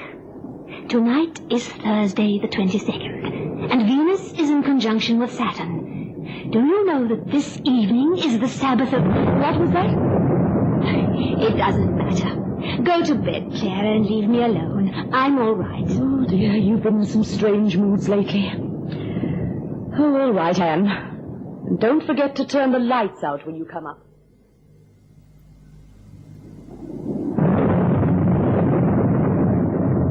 Four plus 2, which is the number of Venus. That's it. Now it's complete. The powers of the occult must be obeyed. Now the talisman of Set and the order of darkness. There. By this talisman, by the ancient and secret rites of Pan, I have conjured thee, Lazarus Pound. Oh, Clara. Anne, what are you doing? Clara, please go away. Go back to bed. Have you taken leave of your senses? What's this? A white circle on the floor. A 5-pointed star. These charts. The charts of macrocosm. And these bones. Anne, do you realize what you're dabbling in? Go away, Clara. I will not. Anne Pettigrew, you're a grown woman and you're no longer ill. You mustn't behave in this childish manner. You must stop this nonsense. It isn't nonsense. It works. It's the only thing that can bring him back. You can't do anything about it, Clara. They listened to my request at the last meeting. They've already said the rites, and tonight's the time. At the meeting of Venus and Saturn. And any moment he will come. No matter where he is in the world, he'll have to come here. Not even Lazarus can refuse the powers of darkness. That's what that sewing circle was all about, is it? You've joined some phony society and started dabbling in black magic. Oh, Anne, my dear, please, this is so bad for you. It's not bad.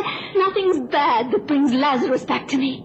I've even killed for him, and I've never felt guilty about it. He'll come. He has to. Please, Anne, don't get hysterical. Lazarus can't come back. Not tonight or any other night. It's impossible because Lazarus Pound is dead.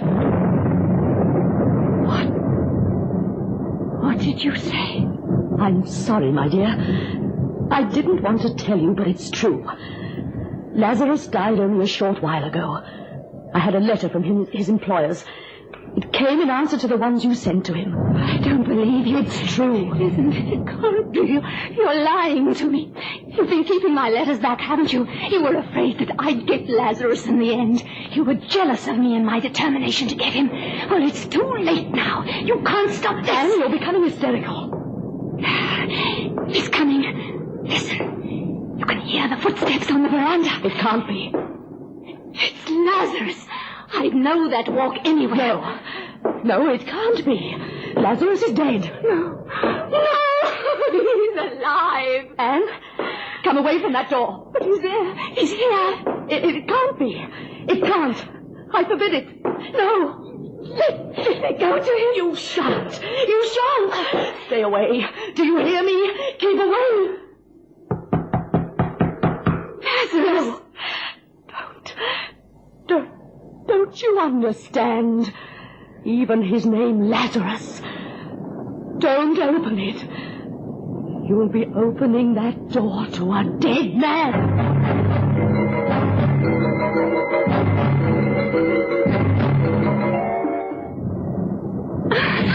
Oh, let me go. Let me go. I won't let you go out there. I won't. He isn't dead. He isn't. Yes, he is. I tell you he is. I know he is because I killed him. What? I said I killed Lazarus Pound. I killed him and buried him under the new floor in the cellar. I killed him in the same way that I killed Nancy all those years ago. You killed Nancy? That's right. I don't care what sort of black magic you've been dabbling in. You can't alter the facts. I don't understand. And I didn't kill Nancy. That's why I've never felt guilty. Yet you let me think that I'd been responsible. You were having one of your odd spells. Everyone knew that you didn't remember anything you'd done during those times. I knew you'd get away with it, and I wouldn't. It was easier that way. You needed treatment anyway. Lazarus? He came back as you asked him to. But he began asking too many questions. We quarreled. I had to silence him, too. He's buried in the cellar. Down there, in the cellar. So that's what you were doing, working down there? Yes. Now you know everything, Anne. Your black magic hasn't helped you one bit, has it? Oh, it's no use thinking you can go to the police either. No one will believe you. They'll just lock you up again. You can be sure of that. From now on, you'll do exactly as I tell you to. Understand? But Lazarus, outside... That black magic and the storm had me scared for a moment. But whoever it was has gone away, thank heavens. Oh, no, they haven't. What? Stay where you are, Miss Pettigrew. Quickly, Gladys, look after Anne. Of course. It's all right, Miss Anne. Everything's all right now. We've heard everything you've said, Miss Pettigrew. I guessed there was something more in this than the pathetic story Anne told me the other day, and that's why we worked this little plan. We came in through the French window some minutes ago. I think you'd better telephone the police, Gladys. Right away, Steve. Oh, no. What am I thinking about? First things first. Get me the city desk of the Gazette. I wanted a scoop, didn't I? Well, I've certainly got one this time. Sit down, Miss Pettigrew. You won't have long to wait. I'll see to that.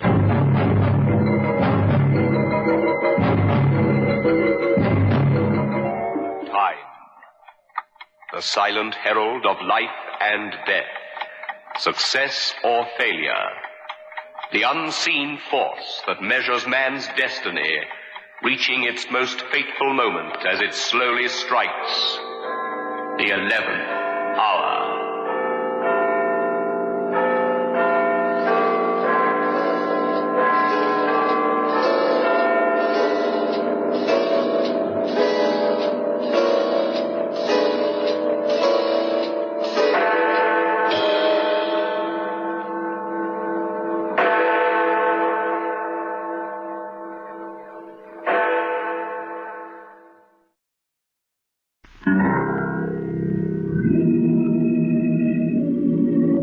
The Diary of Fate.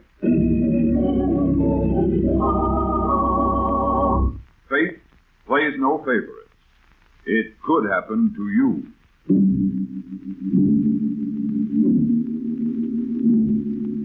Book 97, page 854. In The Diary of Fate.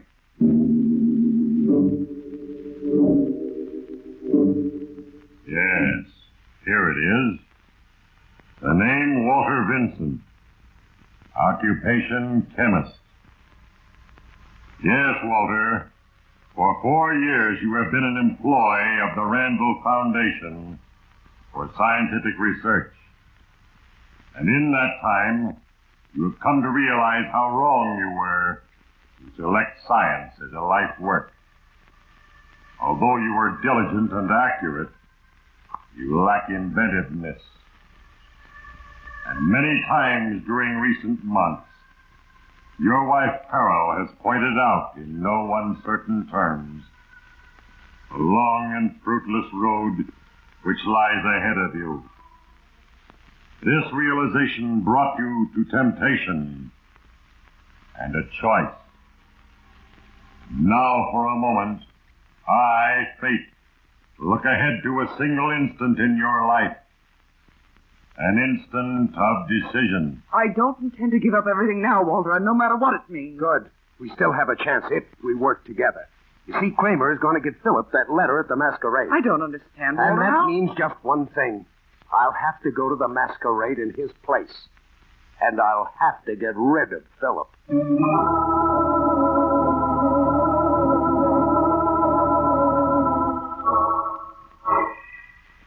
In that decision, Walter Vincent, you will find your goal and your destruction. Soon it will be time for a further entry under your name. When I have written, I will read from the record of Walter Vincent in the Diary of Fate.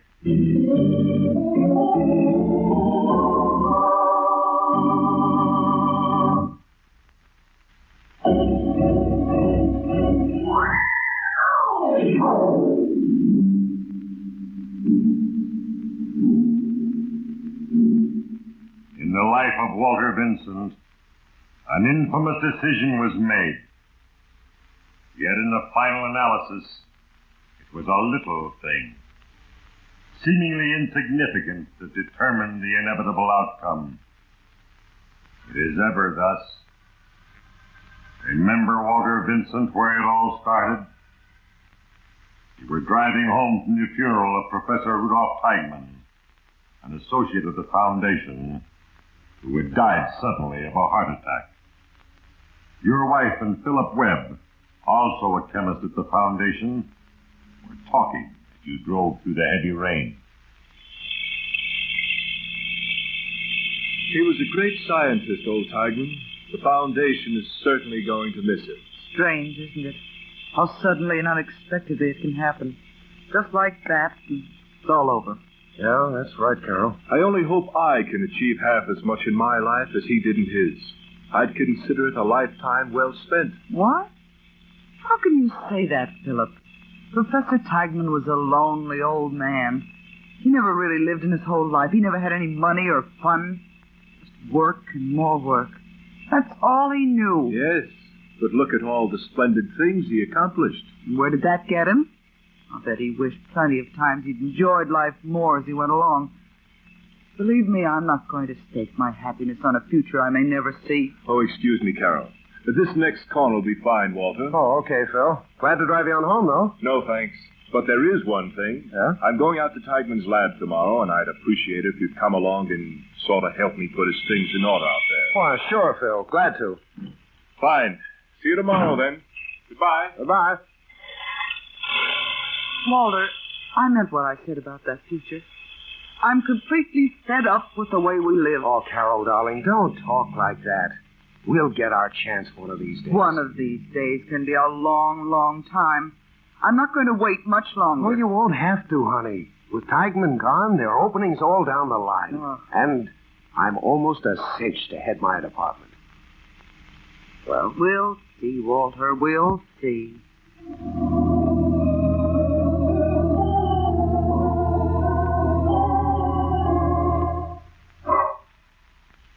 Yes, Walter. The pressing impatience in Carol's heart is like a whip to your ambition, because you do anything to make her happy. But the next morning, when the promotions were announced, the one you expected went to Philip. It was a humiliating shock to you, and you knew how Carol would take it.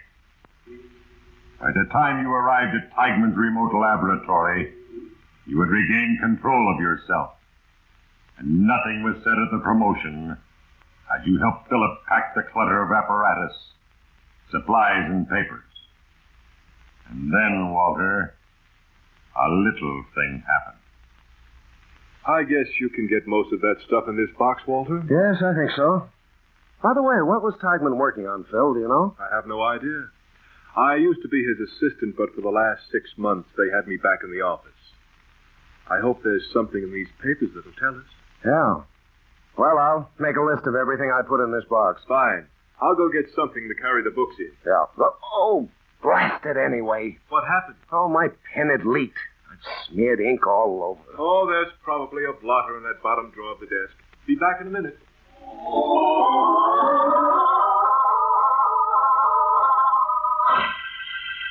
You opened the desk drawer, Walter. And as you searched for a blotter, your eyes fell on something else. Something destined to change your entire life. A notebook. At one glance, you realized what was in it. The results of the last 6 months of intense research by the great Teigman. A completely revolutionary method of cracking crude oil. You heard Philip returning, and quickly you slipped the notebook into your pocket and turned to face him. By the way, Phil, I haven't congratulated you on your promotion yet. I think it's great. Thanks, Walter. I appreciate that. It was between us, you know, and, well, I thought maybe you... I'd resent it? No, not me. You make a better executive than I anyway. I'd be lost out of the lab. Oh, thank you, Walter. I'm taking my vacation soon, and when I get back, let's get together, huh? Sure. Oh, by the way, what are you working on, Walter? Petroleum. Yes, and I think I may have something, too. Don't say anything about it, Phil. You see, I'm not sure yet, but if I'm on the right track, it'll be big. Very big.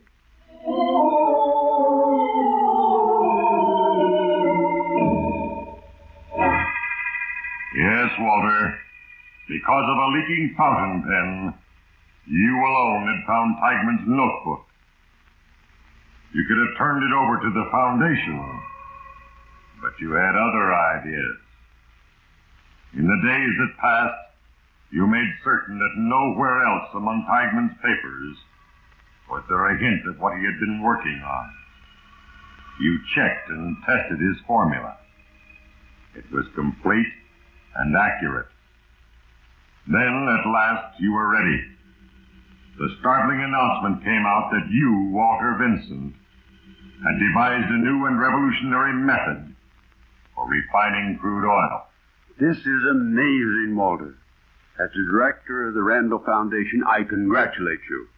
And leave it to me, my boy.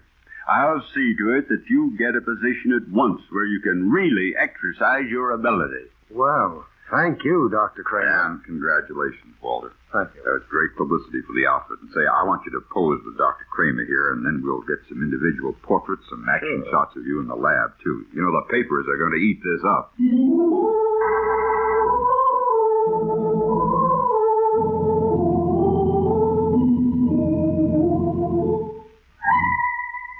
Yes.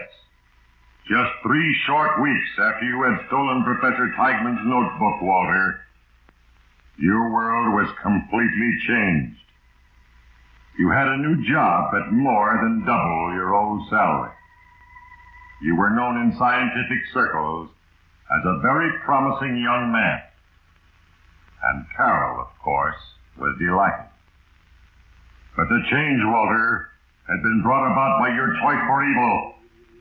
And already forces were gathering against you. Even as you relished your newfound glory, and Carol chattered happily about a forthcoming party, another little thing happened. Oh, Walter, this will be the first party we've gone to in years where I can really feel like somebody. Yes, I know. Well, I told you our break would come one day. Oh, I'm glad it's a masquerade. I've got the most wonderful idea for a costume. Marie Antoinette. Oh? But, well, it's going to be expensive. Oh, darling, I don't care if it is. We can afford it now, and if it'll make you happy, you... Oh, I'll get it, Carol. Hello? Walter Vincent speaking. This is Dr. Kramer, Walter. Do you know when Philip Webb is coming back from his vacation? Oh, the day after tomorrow, I think, Doctor. Oh, that's too bad. Why? What's the matter, Doctor? Well, I'm leaving town tonight, and I wanted to see him before I left. A very strange thing just happened, Walter. It was like getting a message from the grave. Oh, a message from the grave? What do you mean, Doctor? An envelope addressed to Philip just arrived. It was evidently lost in the mail. You see, it's from Professor Tigeman. It must be about the work he was doing when he died. Yes, Walter. A little thing. A misaddressed envelope. A letter lost in the mail now suddenly loomed up in your life as a huge stumbling block that would topple your whole world into ruin. You knew that somehow you had to get that letter or you were trapped. But you realized that the first thing you had to do was tell Carol. Tell her the whole thing. You had to know if you could depend on her. And that's the way it happened, Carol. That's the whole story. Well, don't just stand there. Say something. It's such a shock. I don't know what to say. You've got to get that letter, Walter. Some way you've got to get it. That's what I wanted you to say, Carol. I had to know if I could count on your help. I don't intend to give up everything now, Walter. No matter what it means. Good. We still have a chance, if we work together. You see, Kramer's going to give Philip that letter at the dance. I don't understand, And Walter. that means one thing. I'll have to go to the masquerade in his place. And I'll have to get rid of Philip.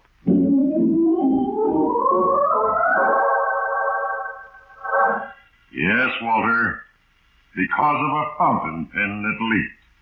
A little thing. You were faced with a decision, and your choice was for evil. Now, because of another little thing, a misaddressed envelope, you were threatened with exposure and disgrace. A net of circumstances was closing around you. Soon there would be no escape. Soon I will write again under your name in the Diary of Fate.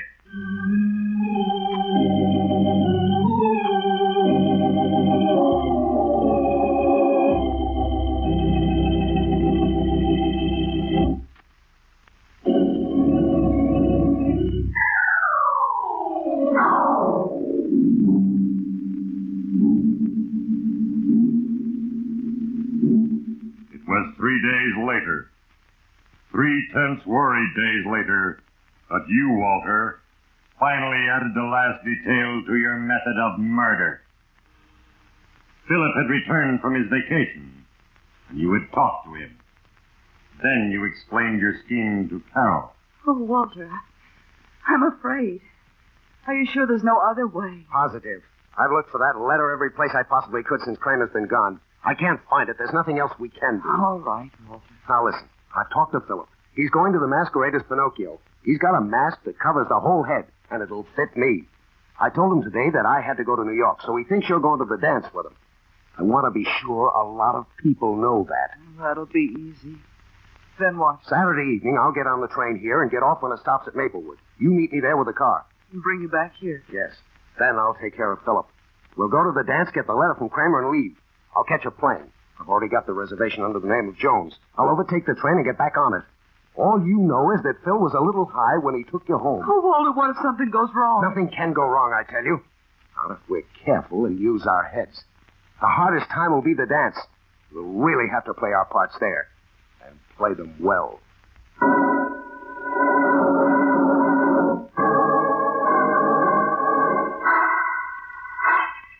Yes, Walter. From now on, you'd have to play a part. And play it well. For murder is a hazardous game. Where they would do the most good, you'd drop casual bits of information about your trip to New York. And that Philip was escorting Carol to the dance.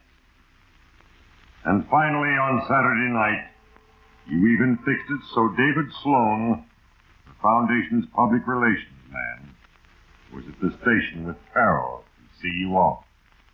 So if you can drop in and see him, it'll be worth a feature story in his new magazine. Well, I'll certainly try, David. It all depends on how much time I have. Well, Mr. Vincent, busy or not, you better find time somewhere to write me every day. Understand? Sorry you're going to miss that masquerade tonight, old boy. That's the one thing nobody really should miss. Don't I know it? And I'm sending Carol with Philip Webb. Pinocchio and Marie Antoinette should make quite a pair. Hey, think I can trust them together?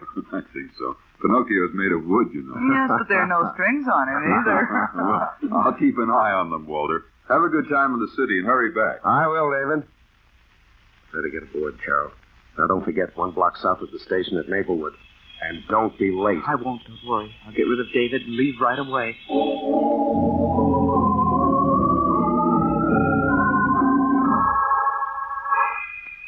As the train traveled a few miles to Maplewood, you talked with the porter about your compartment, tipped him lavishly, spoke to the conductor, and made certain that several of the passengers were aware of your presence and would remember you.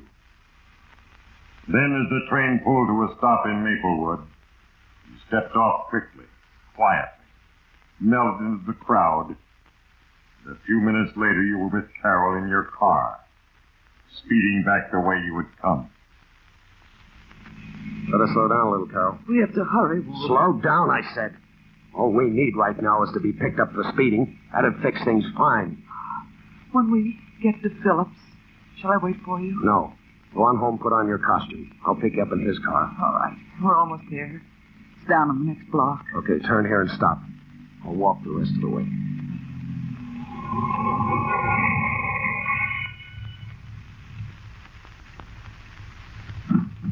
Walter. What?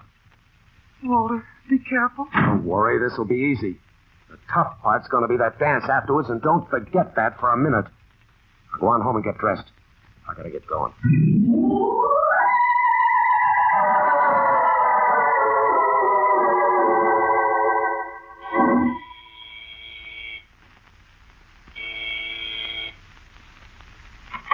What is... Why, Walter, I thought you were on your way to New York. Well, I'm supposed to be. You're still going to the dance, aren't you? Of course, I'm just dressing now. Well, let me in, Philip. Yeah, I gotta talk to you. Sure, come in. What is it, Walter? What's wrong? Is anyone else here now? No. Walter, what's the matter?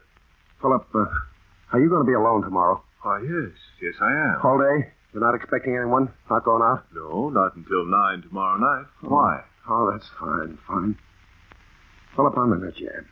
Bad one. I want to stay here tonight. Could you help me out? Now, wait a minute. I think you'd better start at the beginning and tell me all about it. All right, but... Oh, is that whiskey there in the decanter? I really need a drink, Phil. Oh, I'll get it for you. I've never seen you like this, Walter. You're in bad shape. Oh, here you are. Thanks. Well, Philip, it's like this. Oh, the glass. I'm sorry, Phil. It slipped. Oh, forget it. You'd better sit down, Walter. I'll pick up the pieces. It's nothing. Go on, sit down, Walter. Walter, the poker, what are you...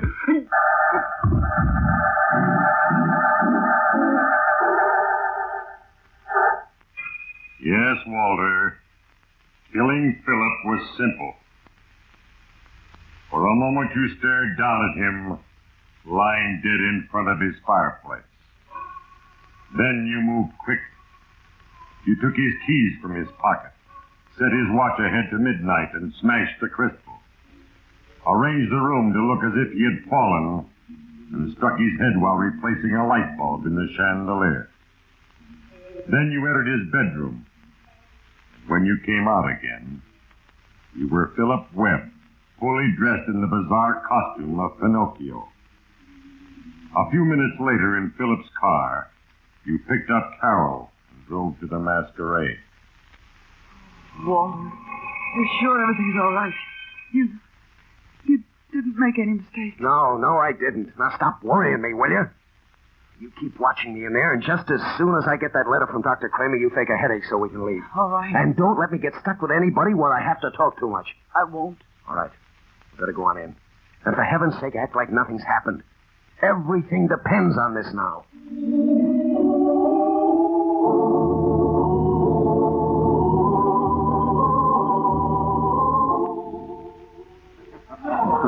Well, I'll be. Pinocchio, you old rascal. Get up's terrific. Oh, you like it? Phil, that's a wonderful costume. I got to get a picture of that one. What a head and what a face. I told him it was going to be the best in the place. That's great, Carol. It really is. Say, you're rather pretty good yourself, Marie Antoinette. Thank you. Sure too bad old Walter had to miss this party. We're really going to have a time tonight.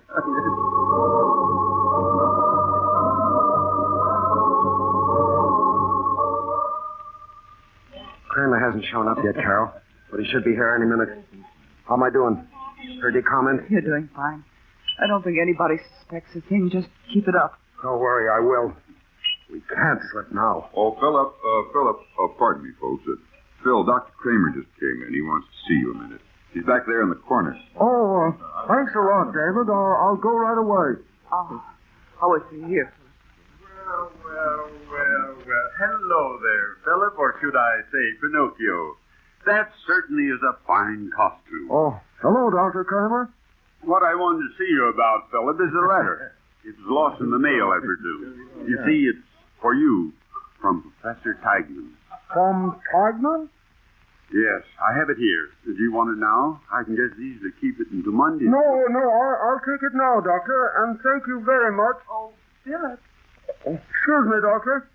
Yes, Carol? I'm sorry, but my head is splitting. Would you mind taking me home? Oh, that's too bad, Carol. Of course not. Come along. I've got it, Carol. I've got the letter. Now nobody will ever know. Now we're stuck. of life.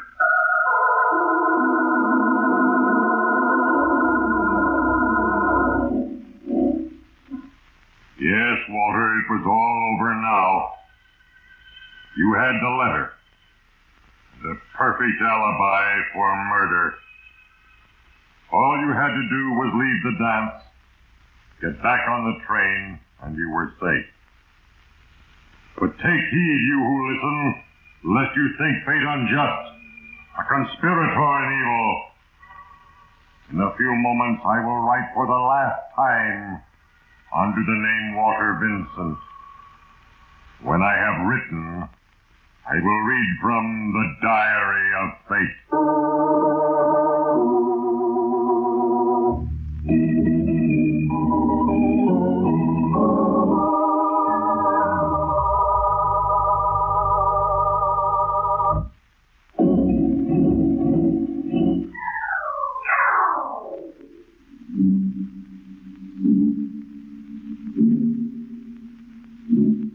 Yes, Walter.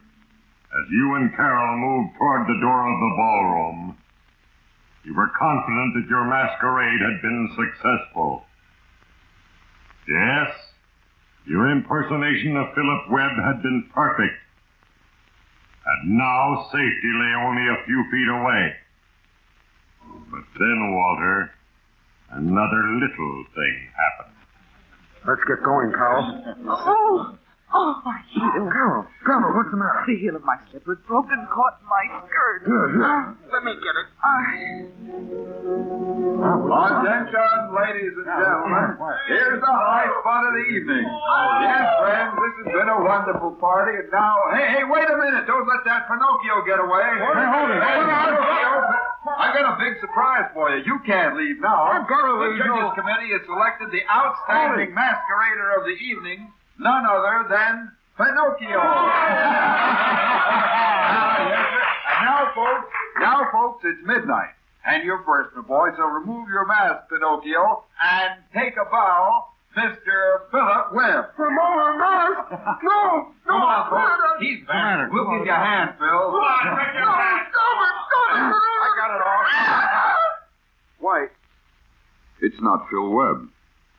It's Walter Vincent.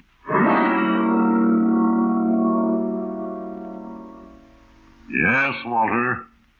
Your masquerade was perfect.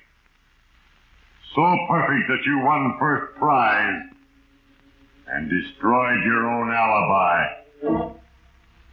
And now, as the seconds tick away inexorably toward the moment of your execution for murder, your wife Carol, for her part in the crime, sits alone in her prison cell, waiting hopelessly for an empty future. And now it is time to close the book. Another entry has been duly noted on the pages of eternity, and justice has been served. In the case of Walter Vincent, as in the cases of all mortals, I, fate, am but the instrument of a plan. And the countless little things that happen are the tools with which I work. Because of a fountain pen that leaked, this man, Walter Vincent, was given an opportunity, and he chose for evil. Then, because the heel of a slipper broke, and delayed his escape for a few critical seconds, I, fate, brought him to justice. Ponder well the moral, you who listen, and remember, there is a page for you in the Diary of Fate.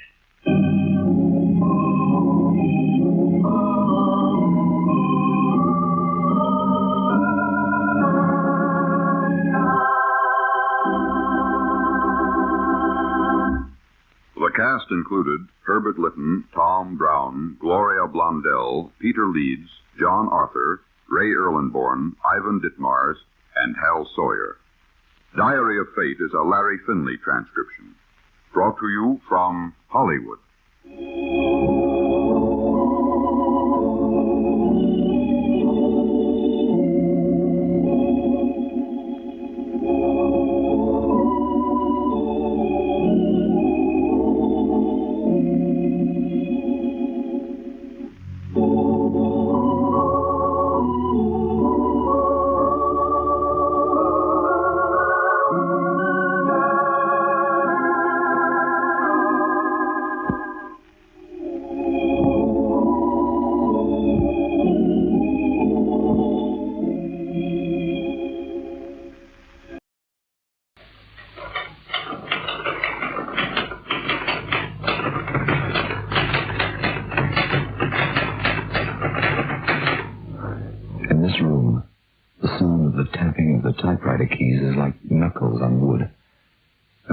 desperation falls down upon the keys that are being punched by my trembling fingers.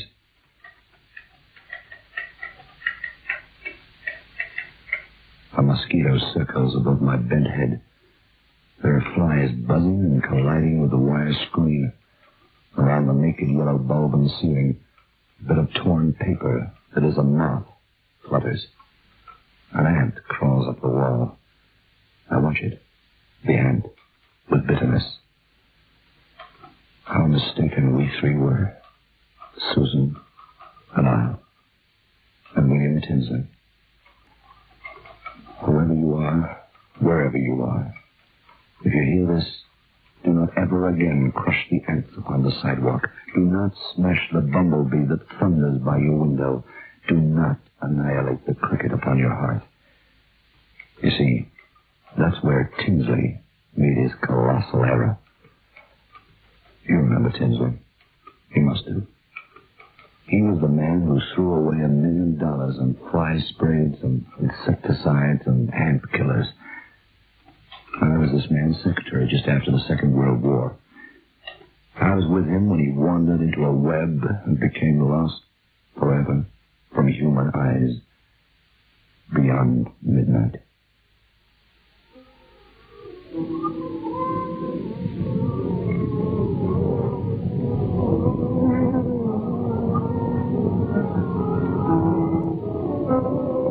Biotex, the new soap and pre-wash powder, presents Beyond Midnight by Michael McKay. Now, ladies, we're speaking about Biotex in a series of programs, and Mrs. E.B. Granger wrote to say that she decided to try our Biotex just to see if it lived up to our claims. And she said, I bought a packet, and lo and behold, it actually did just what the advert said.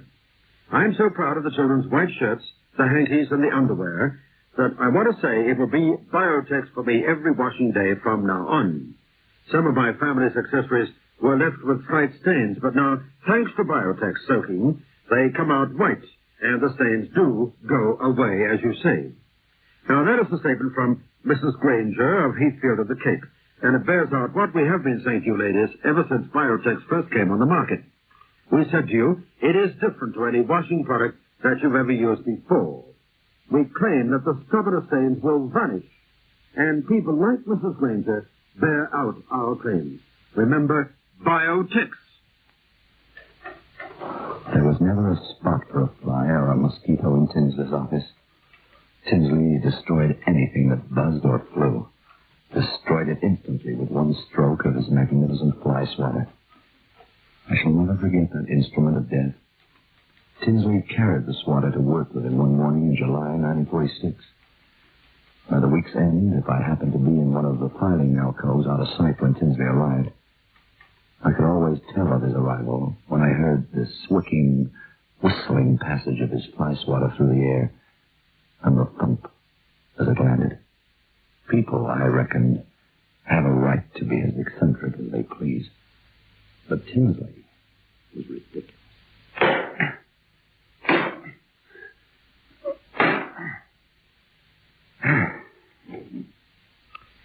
Oh, hello, Steve. All ready? All ready. Before we start, do you mind cleaning away the corpses?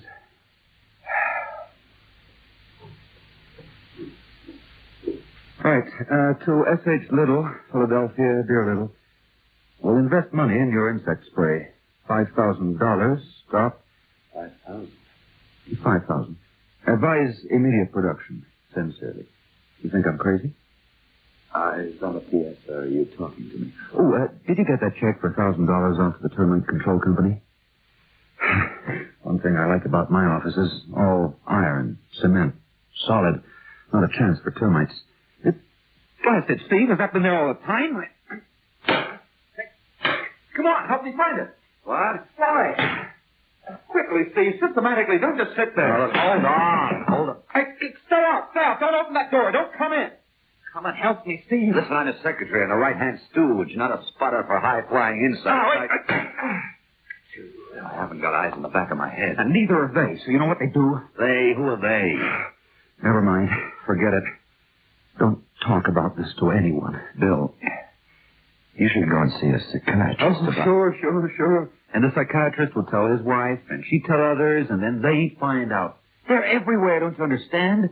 I don't want to be stopped with my campaign. You mean the $100,000 you've sunk into your insect sprays and ant pastes in the last 4 weeks? Someone should stop you. They'll break yourself and me and the stock. Shut up! You don't understand! Doesn't understand. How can he understand? How can anybody understand?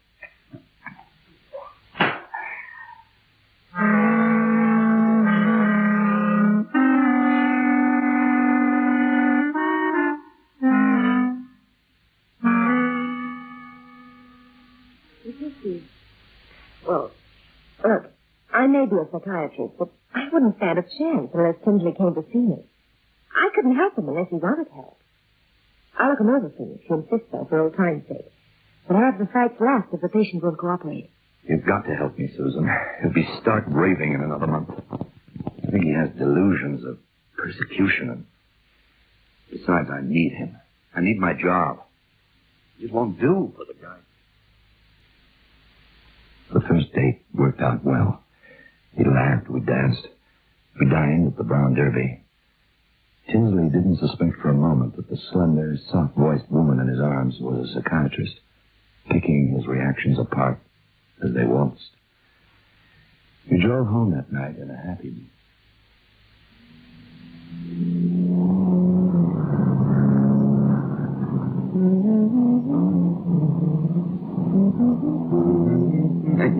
No, wait. I remember now. It went... Well, you're both wrong. It went... No, it's... Bill! Look out! Get him off the ship! Get hold of the wheel! We're going...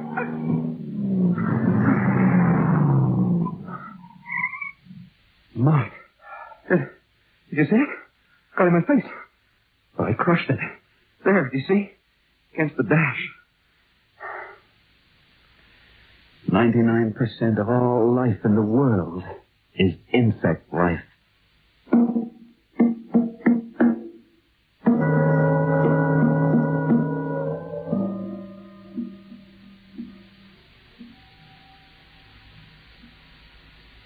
Steve, he's a terrific complex himself. I'm having lunch with him tomorrow. He likes me. I'd like to find out what we want to know. Oh, by the way, Steve, does he have any pets? He's never owned any animal. He detests them. Yeah, I had expected that. Well, good night, Steve. See you tomorrow. The flies were breeding thick and golden and buzzing like a million intricately fine electric machines in the pouring direct light of summer noon.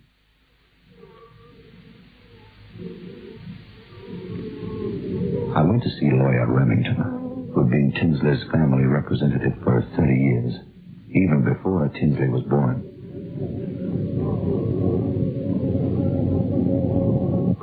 Poor Tinsley. He was only 17 when it happened. It happened? What happened? Some accident or something? Tinsley's father took him hunting up in the Lake Arrowhead region in the autumn of his 17th year. Beautiful country. I was hunting not far from there in that self-same afternoon. Game was plenty. Tinsley's father leaned his gun against a bush to lace his shoe when a flurry of quail arose. They were frightened and they flew straight at the man and the boy. One of the birds knocked the gun over and it fired off, and the charge hit Tinsley Sr. full in the face. No. Oh, that wasn't the least of it. What followed was something indescribable to the boy. He ran 5 miles for help, leaving his father dead. Young Tinsley made it to the road and back with a doctor and 2 other men in something like 6 hours. Sun was just going down when they hurried through the pine forest to where the father lay. The entire body, the arms, the legs, and the shattered contour of the face was clustered over and covered with scuttling, twitching insects. Bugs, ants, flies, insects of every description drawn by the sweet odor of blood. It wasn't possible to see 1 square inch of the elder Tinsley's body. Oh. Sorry, I just, sorry. Oh, you cut your hand. Glasses aren't made to squeeze that hard, boy. Yeah, Well, let me get you something to put in your hand. So, there it is. That's why Tinsley has the fear of insects and animals. What was his father's profession? Oh, I thought you knew. Why, the elder Tinsley was a very famous naturalist. Very famous indeed. Ironic in a way, isn't it? That he should be killed by the very creatures he studied. Here, hold your hand out. Oh, it's not bleeding too much. Don't worry.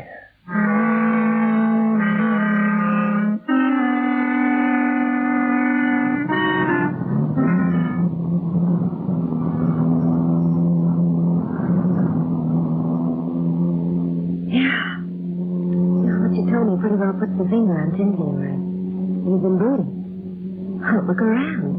See how easy it'd be to believe that insects really are the horrors he makes them out to be. There's a man-out butterfly piecing us.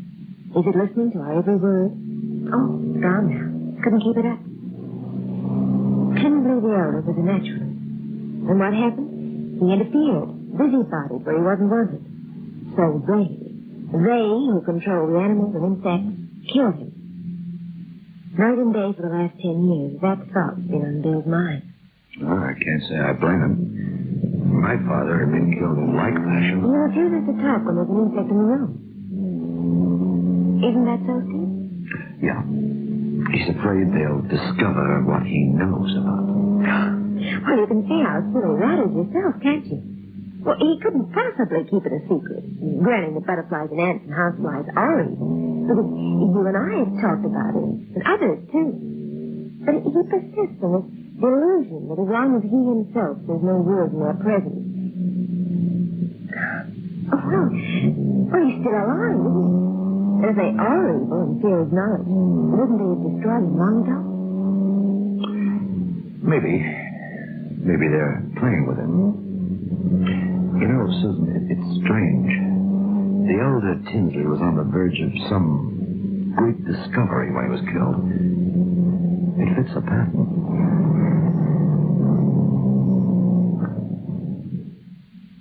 The next Sunday morning, the three of us went to church.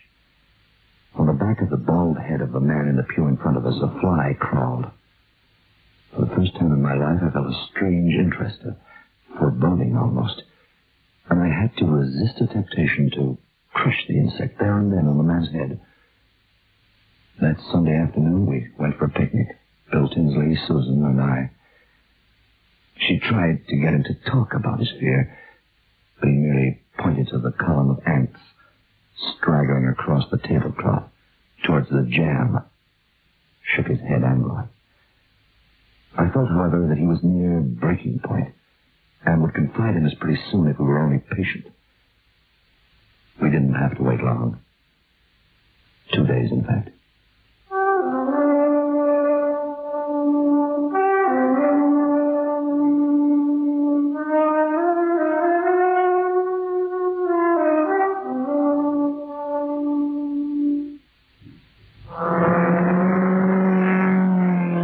For the man who knows how to handle his car. Johnson's Rally, the new car wax with the detergent-proof formula, won't wash off. It's detergent resistant. Rally gives sure wax protection that's deep and long-lasting. And the finish is fast, very fast. Johnson's Rally car wax in liquid or paste form. Soak, that's all you have to do. Soak, just for an hour or two. You find it's as good as the way you use the Biotex. With amazing new Biotex, the stubbornest stains will vanish. Yes, vanish clean away. Just by soaking your laundry overnight in cold water, or for an hour or two in warm water, or by pre-washing it quickly in your washing machine. Get amazing new Biotex today.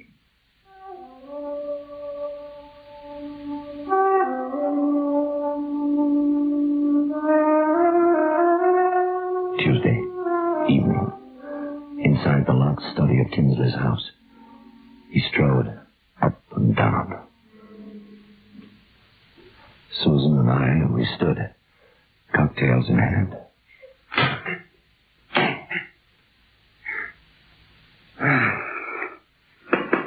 Metal. No maggots, ticks, wood beetles, termites. Metal chairs, metal everything. We're alone, aren't we? I think so. Good. Have you ever wondered about God and the devil and the universe, Steve? Susan? Have you ever realized how cruel the world is? How we try to get ahead, and every time we succeed a fraction, we're hit over the head. The forces of evil. How do these forces get around? I used to wonder. Now I know. We are being watched constantly. Is there ever a moment in our lives that passes without a fly buzzing in our room with us? Or an ant crossing our path? Or a mosquito skirting around a netting? Small, winged things we take no notice of. They follow us every day of our lives. They listen to our prayers, our hopes, our fears. They listen, and then tell what there is to be told to him, or it, or whatever dark force it is that sends them out into the world. Let him finish. Oh, what are insects for? They're nothing but irritants to us mortals. Well, there's a very simple, although scientific answer. The government of them, of evil, is a small body, perhaps only one. It can't be everywhere at the same time, so it sends the flies, the ants, the bugs. There's so many of them, and there have been for so many years, we pay no heed to them.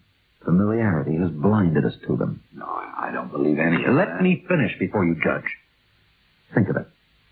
Billions of insects, checking, reporting, correlating, controlling humanity. Come on, Bill. You're getting worse. Was that an accident when you were a kid? You let it feed on your mind. You can't go on. Steve, you won't help with talk like that. Bill, if what you say is true, and these creatures are what you say they are, they must know about you. Why are you still alive? Why? Because I've worked alone. But if there is a they or it, evil force, like you say, it must have known for a month now. Because Steve and I have talked about you without taking any precautions. Flies, ants, these things could have overheard us. Isn't this proof that you're wrong? Listen, will you agree to an experiment? What kind of experiment? From now on, all your plans will be above board, in the open. If nothing happens to you in 8 weeks, then you'll have to agree that your fears are baseless. But they'll kill me. Listen, Steve and I will stake our lives on this. If you die, we die too. And I value my life greatly. We don't believe in your horrors, and we want to get you out of this. I don't know. 8 weeks, Bill. You can go on manufacturing insecticides for the rest of your life if you want, but don't have a breakdown about it. The very fact of your living must prove they bear you no ill will. They've left you intact. What I'm doing with insecticides is merely the beginning of the campaign. It may take 1,000 years, but in the end we can liberate ourselves. Carry on with your campaign then for 8 weeks. Tell everyone about it. And then, if you do die, evidence will be left behind you. The world will know. And if, when the 8 weeks are up and you're still at liberty, you'll be free of these fears forever, Bill.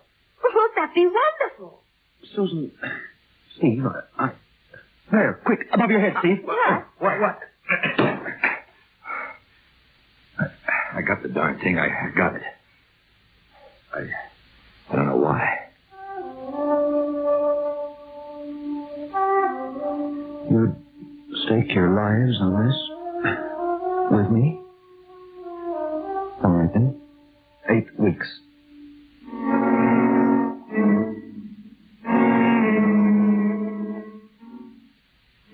We stayed with him at his house. That night I couldn't sleep because of the crickets outside. I wandered down into the kitchen. There I found Susan. We agreed that we were hungry and wrapped the icebox of a leg of chicken and a carcass. We were about to plunge our knives into the carcass when a fly landed on it. We sat looking at the fly for 5 minutes. Then we put the carcass back into the icebox and went back to bed. Hungry. I don't know why. At least I didn't. Not then. But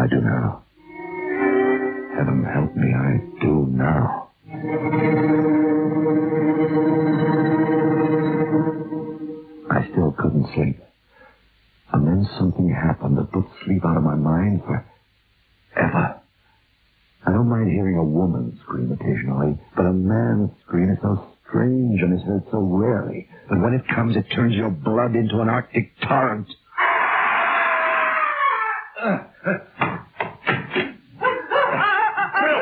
What's wrong? What is it? What? Steve, don't touch me or it'll happen to you.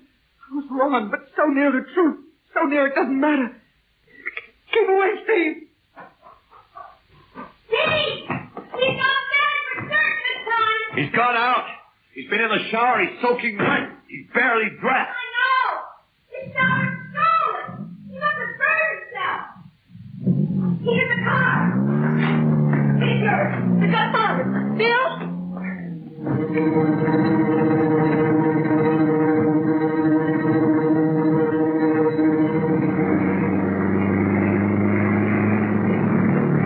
Oh, Bill, you idiot, you fool. Slow down and wait for us, you nut. He went east, I'm certain of it. Why was he under a scalding shower, burning himself? Why? There he is. There's his light, 500 yards ahead, that's all.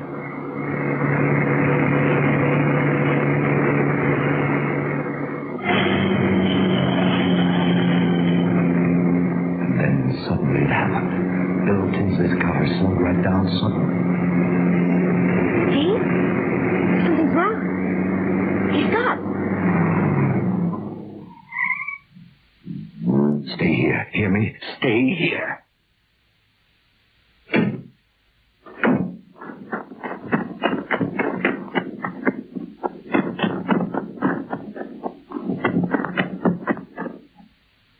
Bill? Bill? Bill? He didn't answer me. He couldn't. He slumped in his seat, his head back. Didn't do any good to kill flies, did it, Bill? No good to kill moths, termites, mosquitoes. The evil ones are too clever for that. Kill every insect in the world. Destroy the dogs, the cats, the chipmunks, all the animals in the world. And it could be done, eventually. And then what have you got left? Bacteria. Microbes. That's why you took that scalding shower, isn't it, Bill? But you can't kill bacteria fast enough. They multiply and multiply. Stay where you are. Is that you lying there, Bill? Your body changed by leprosy and gangrene, bubonic and malaria, tuberculosis all at once? Merciful heavens. The color and the smell of you. The rotting, fetid combination of disease you are. Microbes, messengers, millions of them, billions of them. Flies? Maybe flies are good. Insects are good. Invented by a merciful God to watch over his peoples, not to do them harm, though. But the evil ones, they were clever too. They invented bacteria. Go home. Now. I've got a job to do. Oh, Bill. You look so different.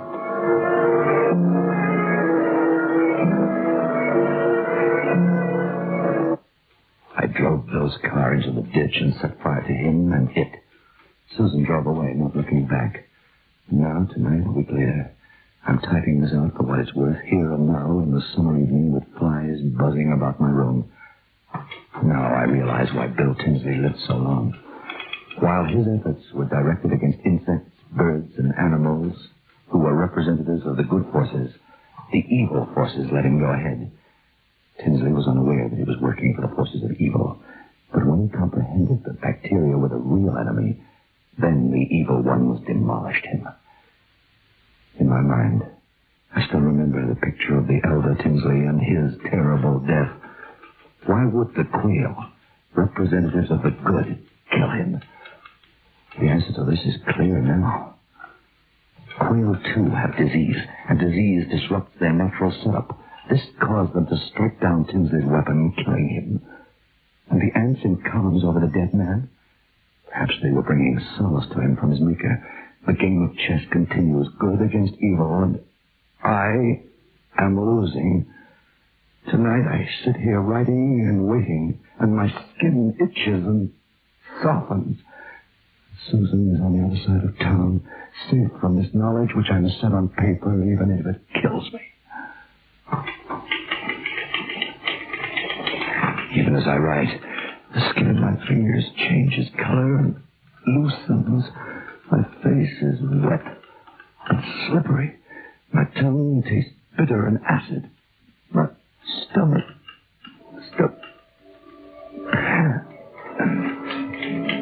There's a ringing in my ears. They're killing me. I'm dying as I write this. Believe me. No story I'm telling. No. Flesh of me will slide like a diseased cloak from my skeleton. But I must write on and on until I've